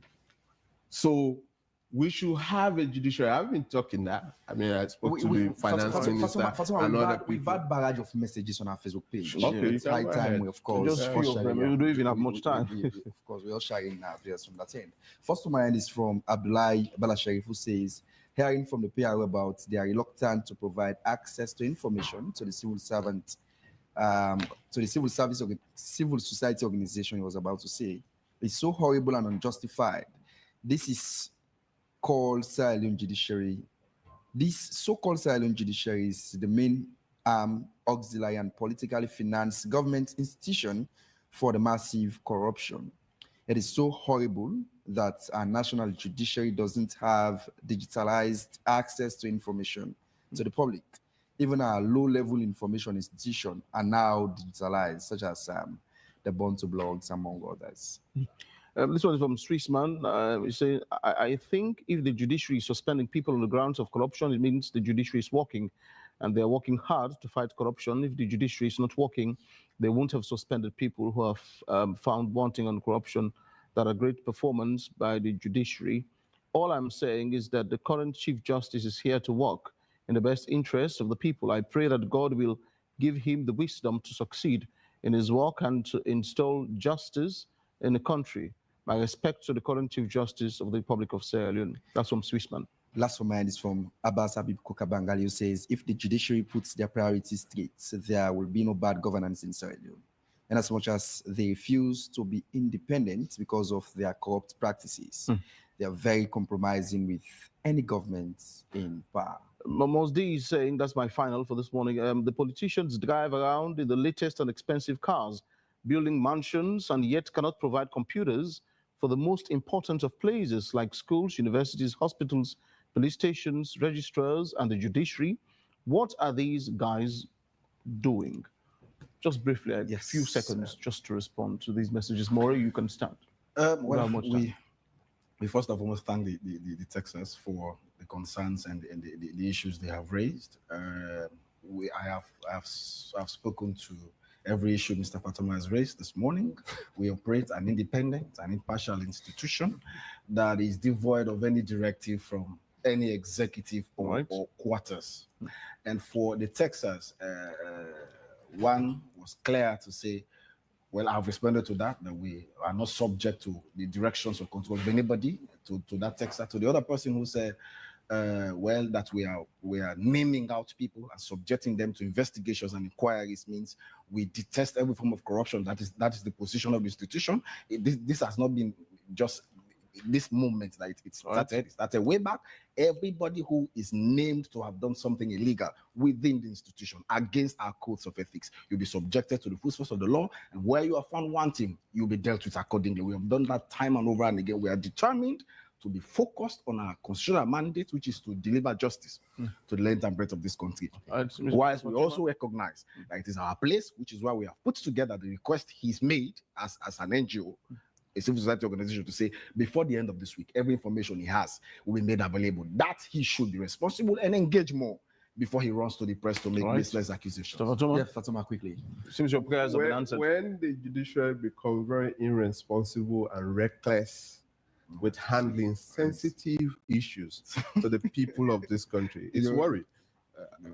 You see, you're interrupting. Why are you sweating under this? Don't expose yourself. You're just exposing yourself. So now, look, a delay. Respect the people. Give me time. You are being disrespectful. No, you behaving recklessly, just like the judiciary. Don't interrupt. He's interrupting. I mean, please, but we don't have much time. Just a few seconds. We have other guests to do. All right. So now, enjoy the delay in cases. A ruling since 2021 to date. Respond to the text messages. The individual is currently waiting for just a ruling from a judge since 2021, and this is 2025. The matter is in Bo, and it was before Justice Ganda. I have the case number. Are you happy that the what you requested is finally prepared? No. It's been prepared well? You will get it by the end of this week, as you said? Before the end of this week. No, listen, what we requested, I mean, it's their statutory obligation to comply. Okay. We are not begging. And he was suggesting that we should have an engagement with them.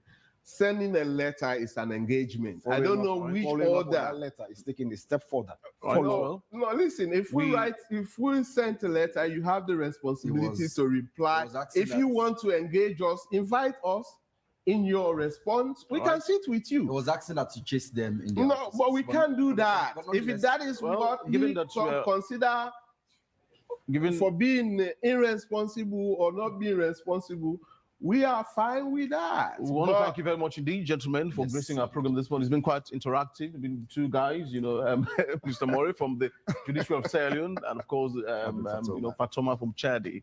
These guys have actually hit each other on the head this morning, which is quite nice, good for the health of this program. And for democracy. Indeed, for democracy as well. So with that being said, we go for a short commercial break. We'll be right back. And when we come back, we shall continue the rest of the program. This is Wake Up Sierra Leone. Indeed. Rokel SIM Copper Plus is an electronic mobile banking application which connects customers to their respective bank accounts through their mobile phones. With Rokel SIM Copper, you can do cash withdrawal, cash deposit, pay for goods, balance inquiry, transfer from RC bank account to another bank account, utility bills payment, buy airtime for GSM phone, request foreign exchange transactions. It is an application that can be used at any time and anywhere within the confines of Sierra Leone, thereby creating 24 hours access to your account. Rokel Commercial Bank, the bank of choice.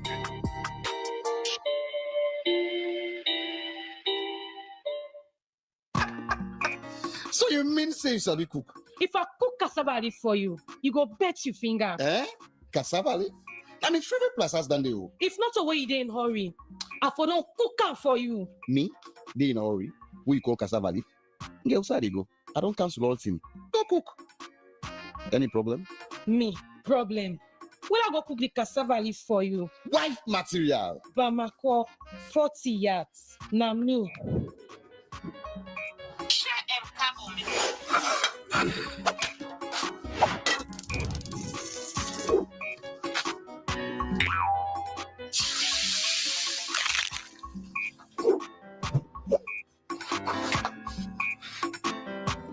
Hello, Aminata.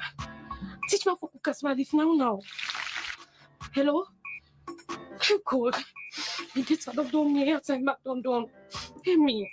I don't cook me bongo. Run out of airtime or data? No worries at all. You can now buy airtime or data for yourself or others using AfriMoney. Dial *161*3# now.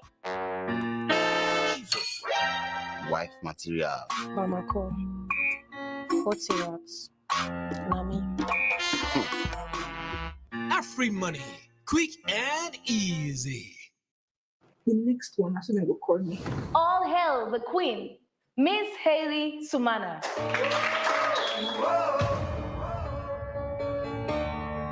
Whose cousin is richer than mine? After a natural flag, slayer with brains. I think he likes you. Yes, PJ, I love you. Who is ready to steal my crown? I see you're in prep to snatch Nava's high crown from Ailey. You know, Lillian is one of the most well-behaved and composed students here. There must be something wrong. Like I heard about a certain man who impregnated his wife's niece. Under my nose, I find it difficult to forgive him. Now his family is falling apart, and his only daughter is about to commit suicide. Was Hailey suspended? No. Why? I am Nava's most intelligent and influential student. You will lose your crown and all your powers. I am more ready than ever to snatch your crown. Can I adjust the hook, please? I can't be an agent of the devil. Kemal started calling me Rashida, which spread to the whole school. He was actually asking if you aborted the pregnancy he gave you the money for. That is so untrue. I don't even have a taste for women. Every girl might want to be with me, but I swear to the sun rays as it beams on the sandy shore every evening, you're the only one my heart beats for. Does JJ actually love Hailey? There's a secret she's using to blackmail and slap JJ. The daughter of a rich and noble Jenkins, wanting to spend the rest of her life with a servant. Delete the video once and for all. What video?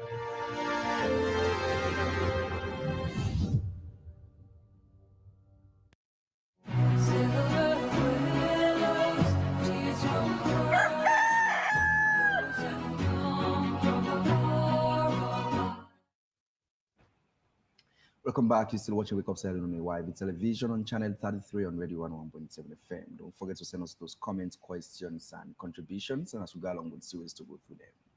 And now in our second and final segment of today's edition of Wake Up Saturday, the media landscape in Sierra Leone has been slowly but surely transformed.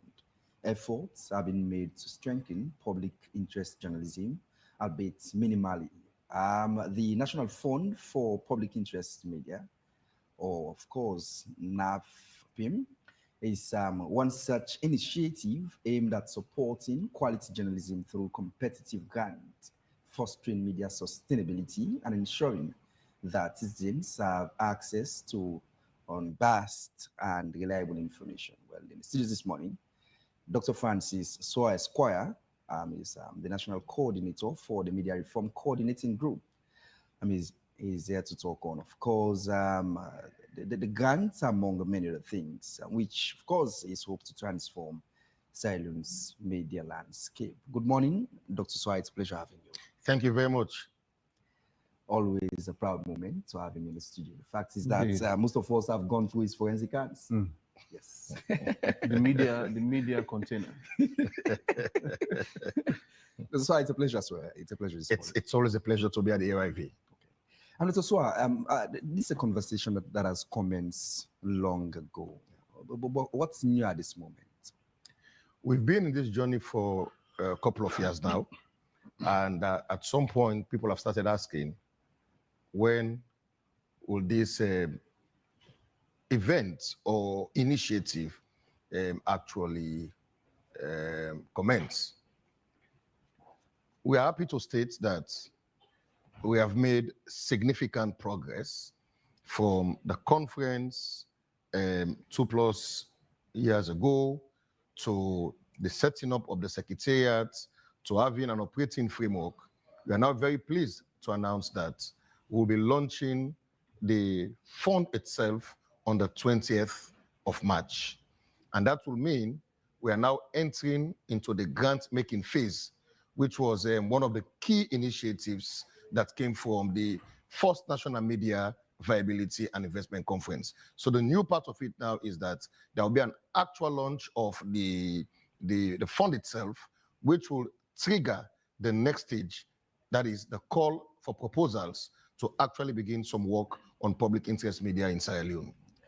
This is a very impressive initiative. The fact is, it's aimed to transform the media landscape in terms of reporting stories which are hard to come by. Yes. But again, the concern from the public at some point in time, even during the last interviews, at some point in time, this project, some aspects of it will be funded by the government. Yes. Is that not the case? Yes. And it's most times said that you don't urinate in the direction, from where the wind is blowing from.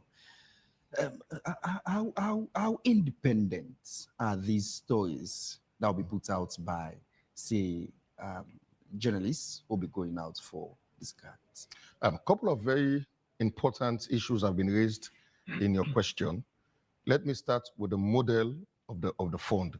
Like you rightly pointed out, the model was for international partners and institutions to put money into the fund, and then a complementary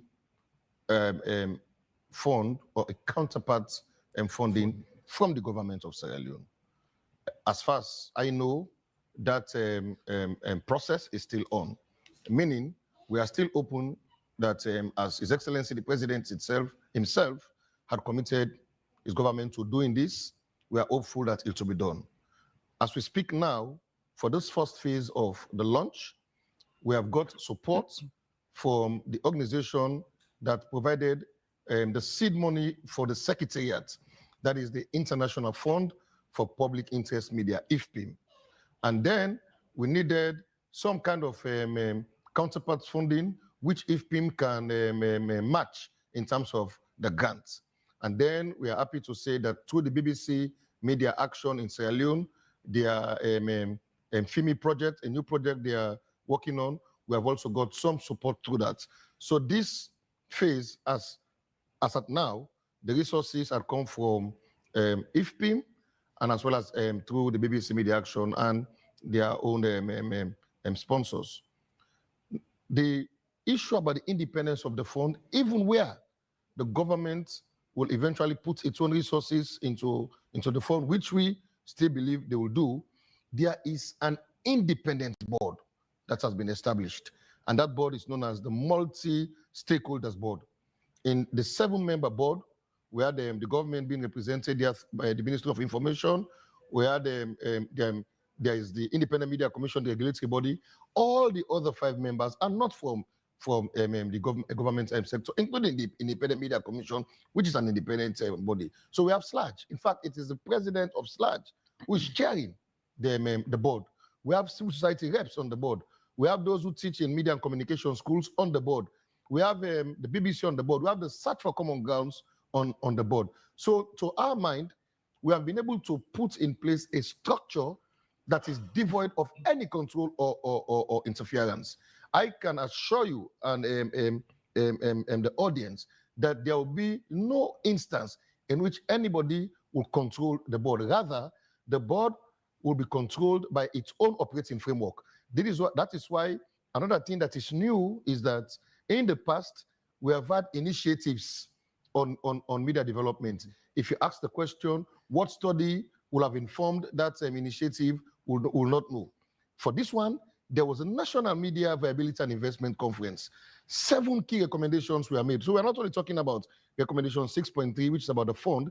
There are recommendations about reviewing the entire media ecosystem, about looking at the laws and policies and regulations dealing with the media, about gender issues, okay? So what we are saying this time around, we now have the outcome of a conference in the form of a national plan. We have an operating framework. So it is not somebody who just sits and begin to think how to implement the work of the fund. Everything has been scripted. It's in black and white. So we clearly know where we are going and we know what kinds of outcomes we want to achieve. Undoubtedly, Doctor, this fund is going to elevate the standards of stories that reporters will be churning out on a daily basis, perhaps even impact the media nationally. What I wanted to ask is through which criteria, if you like, or criterion would, a reporter be eligible, for these funds, if at all? Yeah. So we will soon put out our FAQs, the frequently asked them questions. Okay. Of course, the NAFPIN brochure is out that clearly explains what the fund wants to do. Okay. So like your colleague rightly pointed out, this is about enhancing public interest media in Sierra Leone. Okay. I mean, basically, those stories, I normally say those stories which people do not want us to cover. I mean, those stories which Mami Fatuma, Aminata, Alpha would like to hear. Those are the kinds of, the stories that concern and touch on the lives of the ordinary people. Those are the kinds of stories we want. So in terms of the criteria, eligibility, we'll be looking at media institutions, for example, that may want support to investigate a story, that may need some support in terms of building their capacity. So it will be twofold. It is about looking at the entire ecosystem, the media ecosystem, how do we improve on it, with specific references to how do we fund initiatives on those kinds of stories, or maybe the media institution may even need some kind of support. So at this level, so far the thinking of the board is, because there are issues around accountability, it will always be helpful to have institutions or individuals that are organized. So it does not belong like just kind of one-man show, somebody collects funds, because, funds are going to be given, they are grants. And so this grant, there will be eligibility criteria for the grant. For example, if we want to hold people accountable, we also will have to be accountable. That is why even for the fund, if you apply and you don't get the fund, there will be reasons. The board will give reasons as to who won and who did not win. And then there will be some mechanisms in which you can encourage people to develop their work. So in terms of the criteria there, we are looking at people who have the interest, institutions that have the interest and desire to promote public interest and media content. And then there will be a call. When the call is out, there will be timelines with the call. And then there will be some kind of processes. And there will be a clear result announcing those who have won and why that will have been done, and try to encourage the others. But what we are going to assure you is that even at the time of the launch, all the criteria will be made public.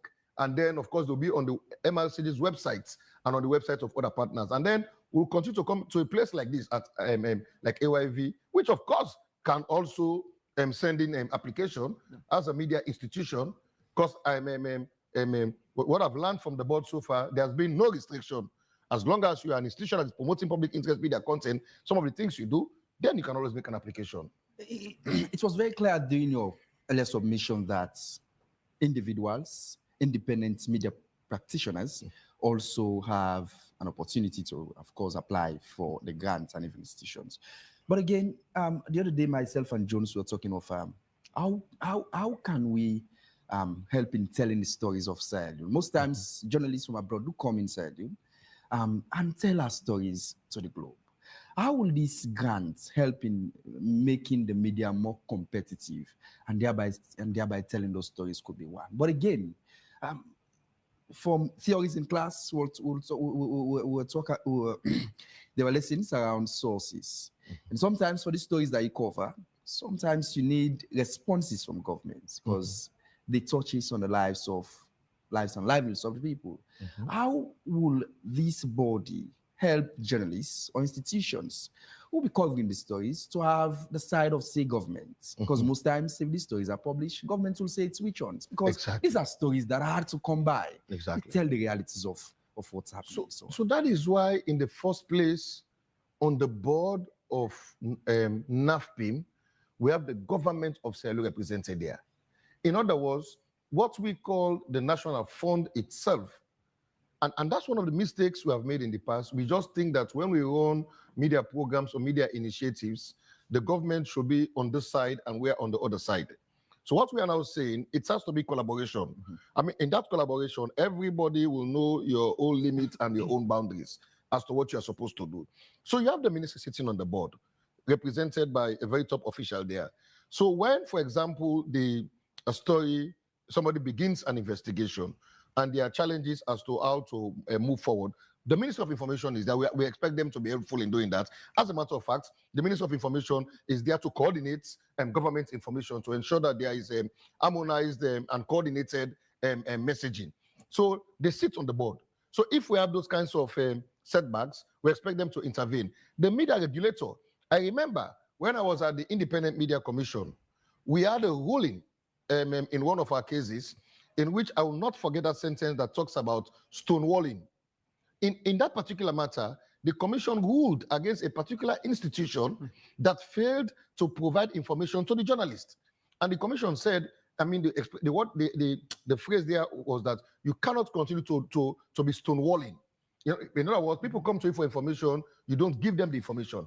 Again, another thing we'll have to also do is to rely, which we were talking about a few minutes ago, is to rely on the right to access information law. I mean, that's part of the capacity building, the ecosystem. The law is clear as to how you make requests and when a request should be granted or not granted.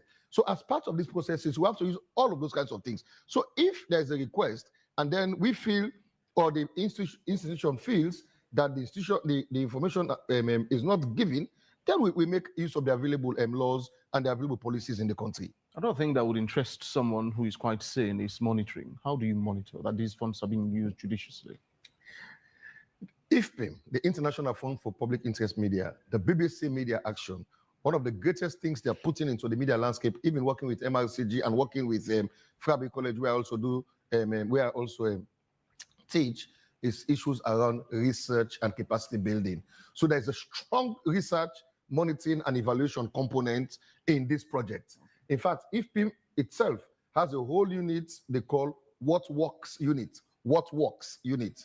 Because they are also, I mean, some kind of like an experiment. They are also looking at this media fund. How does it work? What will be the successes?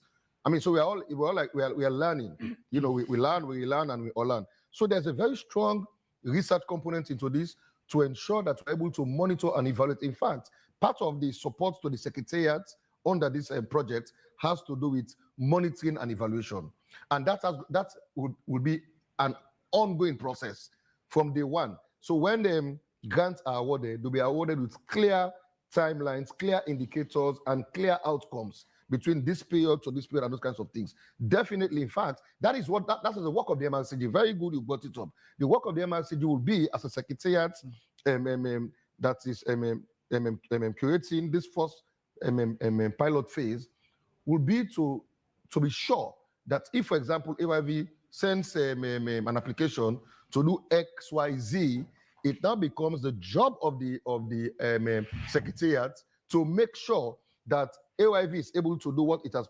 AYV will do what it has promised to do, but also even along the way to help AYV if there are issues, if there are problems, if there are stumbling blocks, to help clear those stumbling blocks. It is not a monitoring and evaluation that is going to wait at the end. It is inbuilt. It's going to be part of the process from the start to the end. What I see, Doctor, is a mechanism or scheme, if you like, that would give rise to what I would describe as investigative journalism 101. You know, and a lot of journalists will now have the opportunity, you know, being filled by cash to do important stories. Exactly. What I wanted to ask is, yes, is there a mechanism for you to, well, should I say, no doubt, the journalists will be arrested for these stories, and many of whom will be chased eventually. Do you have a mechanism that says that Dr. Sua, for instance, will be going to court for a journalist, representing a journalist, if eventually, peradventure, he's arrested or detained? I like you have used. I mean, that's the conversations here. They're always very brilliant. I like you have used the actual word. It's actually a mechanism. It's the fund itself is a mechanism. Okay, as we deal with the fund, recommendation 1 also talks about the review of existing laws. Okay. So why is the fund is recommendation 6? So that person who is afraid of being arrested should know that the wider media stakeholders, we are also working on the other 6 recommendations. And the very first one is what you have just touched on, that talks about reviewing the media laws and policies in Sierra Leone. So even as very important question you have asked, even as the journalist who are doing the public interest story, they have to be sure that they are doing so in a safe, secure, and friendly environment. That is why, again, for example, the Ministry of Information the Sierra Leone Association of Journalists, and the Independent Media Commission, they are implementing that recommendation. So quickly, what we have done with the 7 recommendations, because people were asking, oh, you had a very big conference in April 2022. What has come out of it? We now have a blueprint for the media in Sierra Leone. 7 recommendations. First recommendation clearly addresses what you are saying. We cannot be putting money into media. We can't be improving media content, and the journalists are not safe. Yeah. So as we are doing that in recommendation 6, recommendation 1 addresses the problem of arrest and detention, which will mean that we'll continue to advocate for all laws that hinder media freedom in Sierra Leone. In fact, that's one of the key things of the MRCG, looking at those kinds of things. So yes, we will do that.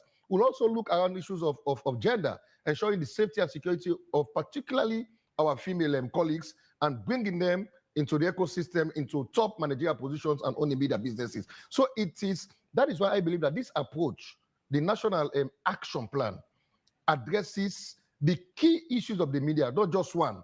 Although we are here today to talk about the fund, but the fund is just one out of 7 big recommendations. For me, in fact, if you ask me, one of my best recommendations in the 7 is the one that talks about to re-engineer the media ecosystem. And when we get to that point now, we'll have to speak truth to ourselves. Like we say, we always turn the satellite to others. At that time, we'll have to turn the satellite to ourselves and deal with issues of accountability, of transparency, and even things like running media as serious businesses and as professional entities. So it's a full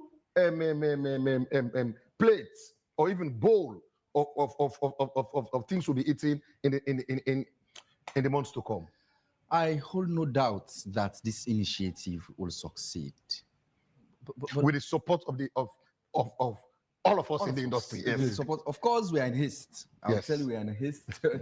At some point in time, Jones did mention that we need to go for this money because we need independent producers. People that can come together and put exactly. Yes, because over time we've been talking on, I think, stories having to do with the environment and among many other stories. But again, I know colleague journalists or those who are interested at this moment are in haste to know what actually constitutes public interest stories. I as if I knew that question was going to come up. I've lifted directly from IFPIM, which is the main body supporting us with BBC. Both of them have interesting views on this, but for time, let me take the one on IFPIM. IFPIM says, defining public interest media. The International Fund defines public interest media as one which creates and distributes content, 1, exists to inform the public on matters that concern them. We have said this. The public interest media, they exist to inform the public on matters that concern them, or helps to ensure that power is held to account. Power, collectively, is held to account. The next, provides fact-based information in a trustworthy manner, because that's what we say, all time balanced, credible, factual, okay, etc., etc. So that's the public interest media. Provides a fact-based information in a trustworthy manner. Commit to the demonstrable pursuit of truth. For example, through sourcing, you talked about it a few minutes ago, through sourcing practices and representation of the audiences it hopes to serve. This is key in public interest media. This audience will claim to serve. How are they represented? Okay, and then the next one, it is editorially independent. And this one is one I like. It is transparent about processes, finances, and policies used to produce it. Transparent about its own processes, finances, and policies you are using to produce the very public interest media content. We cannot just have a media house that does some powerful content, all of us are clapping, and then next we want to know where is the money coming from. And that's public interest media. You have to be transparent about your sources. In other words, you're talking of non-fictional stuff. Exactly. Yeah. Exactly. So it's a whole gamut of things, this public interest media thing. And I even look forward to seeing a day in which we'll have a debate to go to the Okada rider and ask the Okada rider, what does public interest media mean to you? And that is the learning part of it. That's what the MRCD will be doing. because what we are, I mean, I have to say this, we don't have all the answers. We are open. It's a learning process. We are also learning. It is possible that by the time we do this pilot phase, a new definition of public interest media will emerge from the Sierra Leonean context, which may not be radically different from the international. But again, for those of us who are at the university, we like to test things and try to put them within our own local context. But so far, so good. For now, we are starting with this. And by the kinds of stories and content that will be produced, we'll be able to have a clear understanding of what public interest media is. Doctor, after the launch, what next? On the day of the launch, our plan is to there and then announce the call for proposal. The other day I read an article in which a journalist was asking, we were there in April 2022, what is going to happen? So in other words, we don't have time now. So we launch the call for proposal, and then we have been informing you people for a long time, but we are going to still give you a reasonable period, sending your call for proposal. The technical committee goes to work, reviews the proposal, sends to the board makes the decision, announces the outcome, and if you still have any grievance or concerns, we can raise that to our ombudsman within the system, just to be ensured that we are also transparent and accountable in what we do. What's the quantum of monies are we talking about? I know that's where it was going to. I know that you go to that point. Now, if you ask me as a secretariat, our thinking is we are looking for, if we're able to have don't shout please, if we're able to have $1 million every year for the media in Sierra Leone, that may be ambitious, but it's a goal. I mean, it's like I'm not sure I passed math in school, but if we have $100,000, 10, that would be $1 million. Yes. Something like that, right? Yes. Now we are starting this fund with that ambitious amount of money, which is like $1 million as an ambition. We are starting with something that is even less than 10% that we have got physically. But there should always be a start. Currently, from what we have been able to get from the two organizations, we'll be talking about the range of $55,000 for a start. But it is possible that even on the day of the launch and day after, there may be more funding. But what we are certain of now is that we know that when calls come, at least for now, between now, the launch, and in the next couple of weeks, we have $55,000 to put into public interest media. And that amount of money is not what we need, but we believe that there should always be a start. Sometimes you don't need to get everything you want, but $55,000, we're talking about half $500 million in terms Olions or what I can't understand in millions properly, but we'll start with that. Right. So roughly, I mean, we are far from our targets, but at least, unlike the last time I came here and you asked and I said there was nothing, now at least we have at least 5% plus of what we're looking for. That's a fraction of $1 million. We're starting. Yes, maybe Jones can even make some donation on that day. Amen. Oh, by the way, before I forget this, the fund itself, when we outdoor the fund, our own former president of SLAJ, Umar Fofana, made a donation. I will not. Well, he disclosed it. So at that time, which was like a year or so ago, for where he was standing, he donated $100. So we can now say the fund has $100. Just imagine if we get $100 from 50 people. That's $5,000. 5,000. You know, but you know, the one Fofana, I know that was not like his main donation. It was just like to say where I'm standing now, just for you to believe that I have interest in commitment. This. Exactly. So maybe on that day, who knows? I mean, Jones is a very big man in this country. Just will come. Amen. Thank you so much, Dr. Swa. Joining us on set again this morning is Maria Esther Samoa, who is all set for sports. Good morning, Esther. Welcome. Good morning. Thank you. You are smiling profusely. Definitely. I was listening to your conversation and it's also interesting. Definitely. It's a pleasure having Dr. Swa in our midst. And of course, for the sport news this morning, Aminata Fuller has become Sierra Leone's only CAF Elite B referee after her successive performance on the African stage. We profiled her on International Women's Day. Aminata Fuller, a 23-year-old from Maboka, Northern Sierra Leone, started her football career as a player with Fant Sierra Leone Makeni branch in 2019 while playing for her club.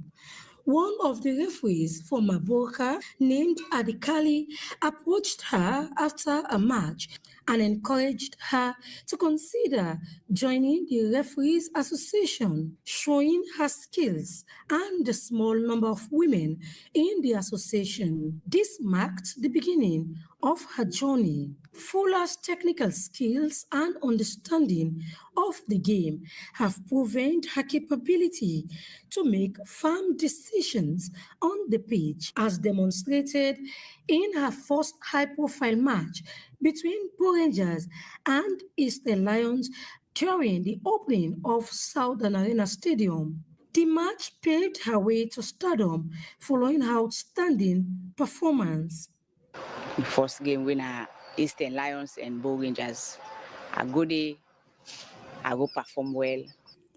That day marked a turning point in my career. My passion for the game shone through, paving my way to stardom in the world of football officiating. The first cause na Gambia and I go my first call from there. I go Egypt for the new FIFA cause. In 2024, she rose through the ranks to become a FIFA badge referee. And after a series of courses with CAF and FIFA, she attained CAF Elite B status, becoming the first Sierra Leonean center referee to achieve such a status. In January this year, Aminata was appointed as the center referee for the FIFA Under-17 Girls World Cup qualifier between Cameroon and Egypt. The first such appointment in 23 years, with the last being in 2001 when Alhaji Sanusi Rashid officiated a FIFA Under-20 World Cup qualifier between Gabon and Equatorial Guinea. Her focus is now on Elite A. And I want to break that barrier there for the say, now I make the name called Salary Freedom on Nations Cup. And me, they promise, they tell them, say me, as long as we're doing to referee, the statements, and they withdraw and back for say Salon, you will go Nations Cup, even World Cup. I rose through the ranks of becoming a FIFA badge referee through hard work and dedication in a series of courses organized by CAF. Despite the belief in Sierra Leone that we are not meant to officiate top games, I remain focused and committed to reaching Elite A status. My passion for the game and relentless pursuit of excellence will guide me forward. First back over for do. If I go, I perform because we go on first. We going to perform automatically. We go Elite A. So inside the Elite A now, the label call me for Nations Cup, World Cup. According to her, football fans and some stakeholders often attack and abuse her for doing her job, but she has developed a thick skin to ignore all of it and focus on being professional. To Aminata being Sierra Leone's only CAF Elite B referee. Well, finally, in the news this morning, the Sierra Leone national under-17 team is expected to depart Sierra Leone today for Bamako, Mali, after securing a 2-all draw with Guinea in the under-17 Women's World Cup qualifiers. All the best to the girls. That's it for the sport news. Over to you, Samuel and Victor. Thank you so much indeed, Maria Esther Samuel. Briefly before round of doctor, what would be your final departing statements this morning? I would like to say that this is not about just giving grants to the media. This is a whole package for the media ecosystem, spanning from the 7 recommendations, which we are grateful to our partners like the BBC Media Action for supporting. But even with the grants, the point I would like to stress is also the component of capacity building. That the secretariat, the MRCD secretariat is there to work with even those who express interest, where they have questions, where they have concerns, where they have clarifications. They can always come back to the secretariat to help them in putting together both their narrative as well as the financial documents. So in such, we believe that at the end of the day, we should be able to have contributed to the entire ecosystem with all of those 7 recommendations and specifically for today's session with the outcome of recommendation 6.3. So I'll end by saying we are calling on all our partners. We want to thank the IFPIM, the BBC Media Action, the FIMI, the FCDU and others. And then I'll end by saying we are also calling on the government of Sierra Leone. We still believe in the commitment of the government of Sierra Leone. We still believe in the pronouncement of His Excellency the President. The model of this fund was built on international organizations and the government providing counterpart funding. We are hopeful that between now and the launch, the government will fulfill its promise in terms of providing its own counterpart funding. Thanks to the AYB. It's always a pleasure to be here. Pleasure is mutually shared. Thank you so much indeed, Dr. Esquire. Well, he's a chairman, national chairman, well, national coordinator now, formerly chairman. Yes. But media reform coordinating. Yeah. I think they're doing quite a lot in terms of capacitating colleagues in this media. There is even a transitional justice, fellowship ongoing. So which I'm one of the mentors. Thanks for the good work. Doing well. Well, this is where I would say au revoir for today's edition of the program you've been watching, Wake Up Sierra Leone. Say thank you very much indeed. To you, our audiences, it's a privilege we do not take for granted as always. Thanks indeed also to our sponsors, Rocket Commercial Bank, and all of the other advertisers. Been quite grateful, gracious or grateful to this program. Indeed, this program is always at 8 to 10 a.m. each day. As always, my name is Victor Jones. I've been flanked by Samuel Ibrahim Koroma. I say continue to tune into YB television all throughout the day. As always, we do have other exciting programs that are all lined up for you. To meet again for another fresh and interesting edition of Wake Up Sierra Leone. Take care of yourself and have a wonderful day. Bye-bye.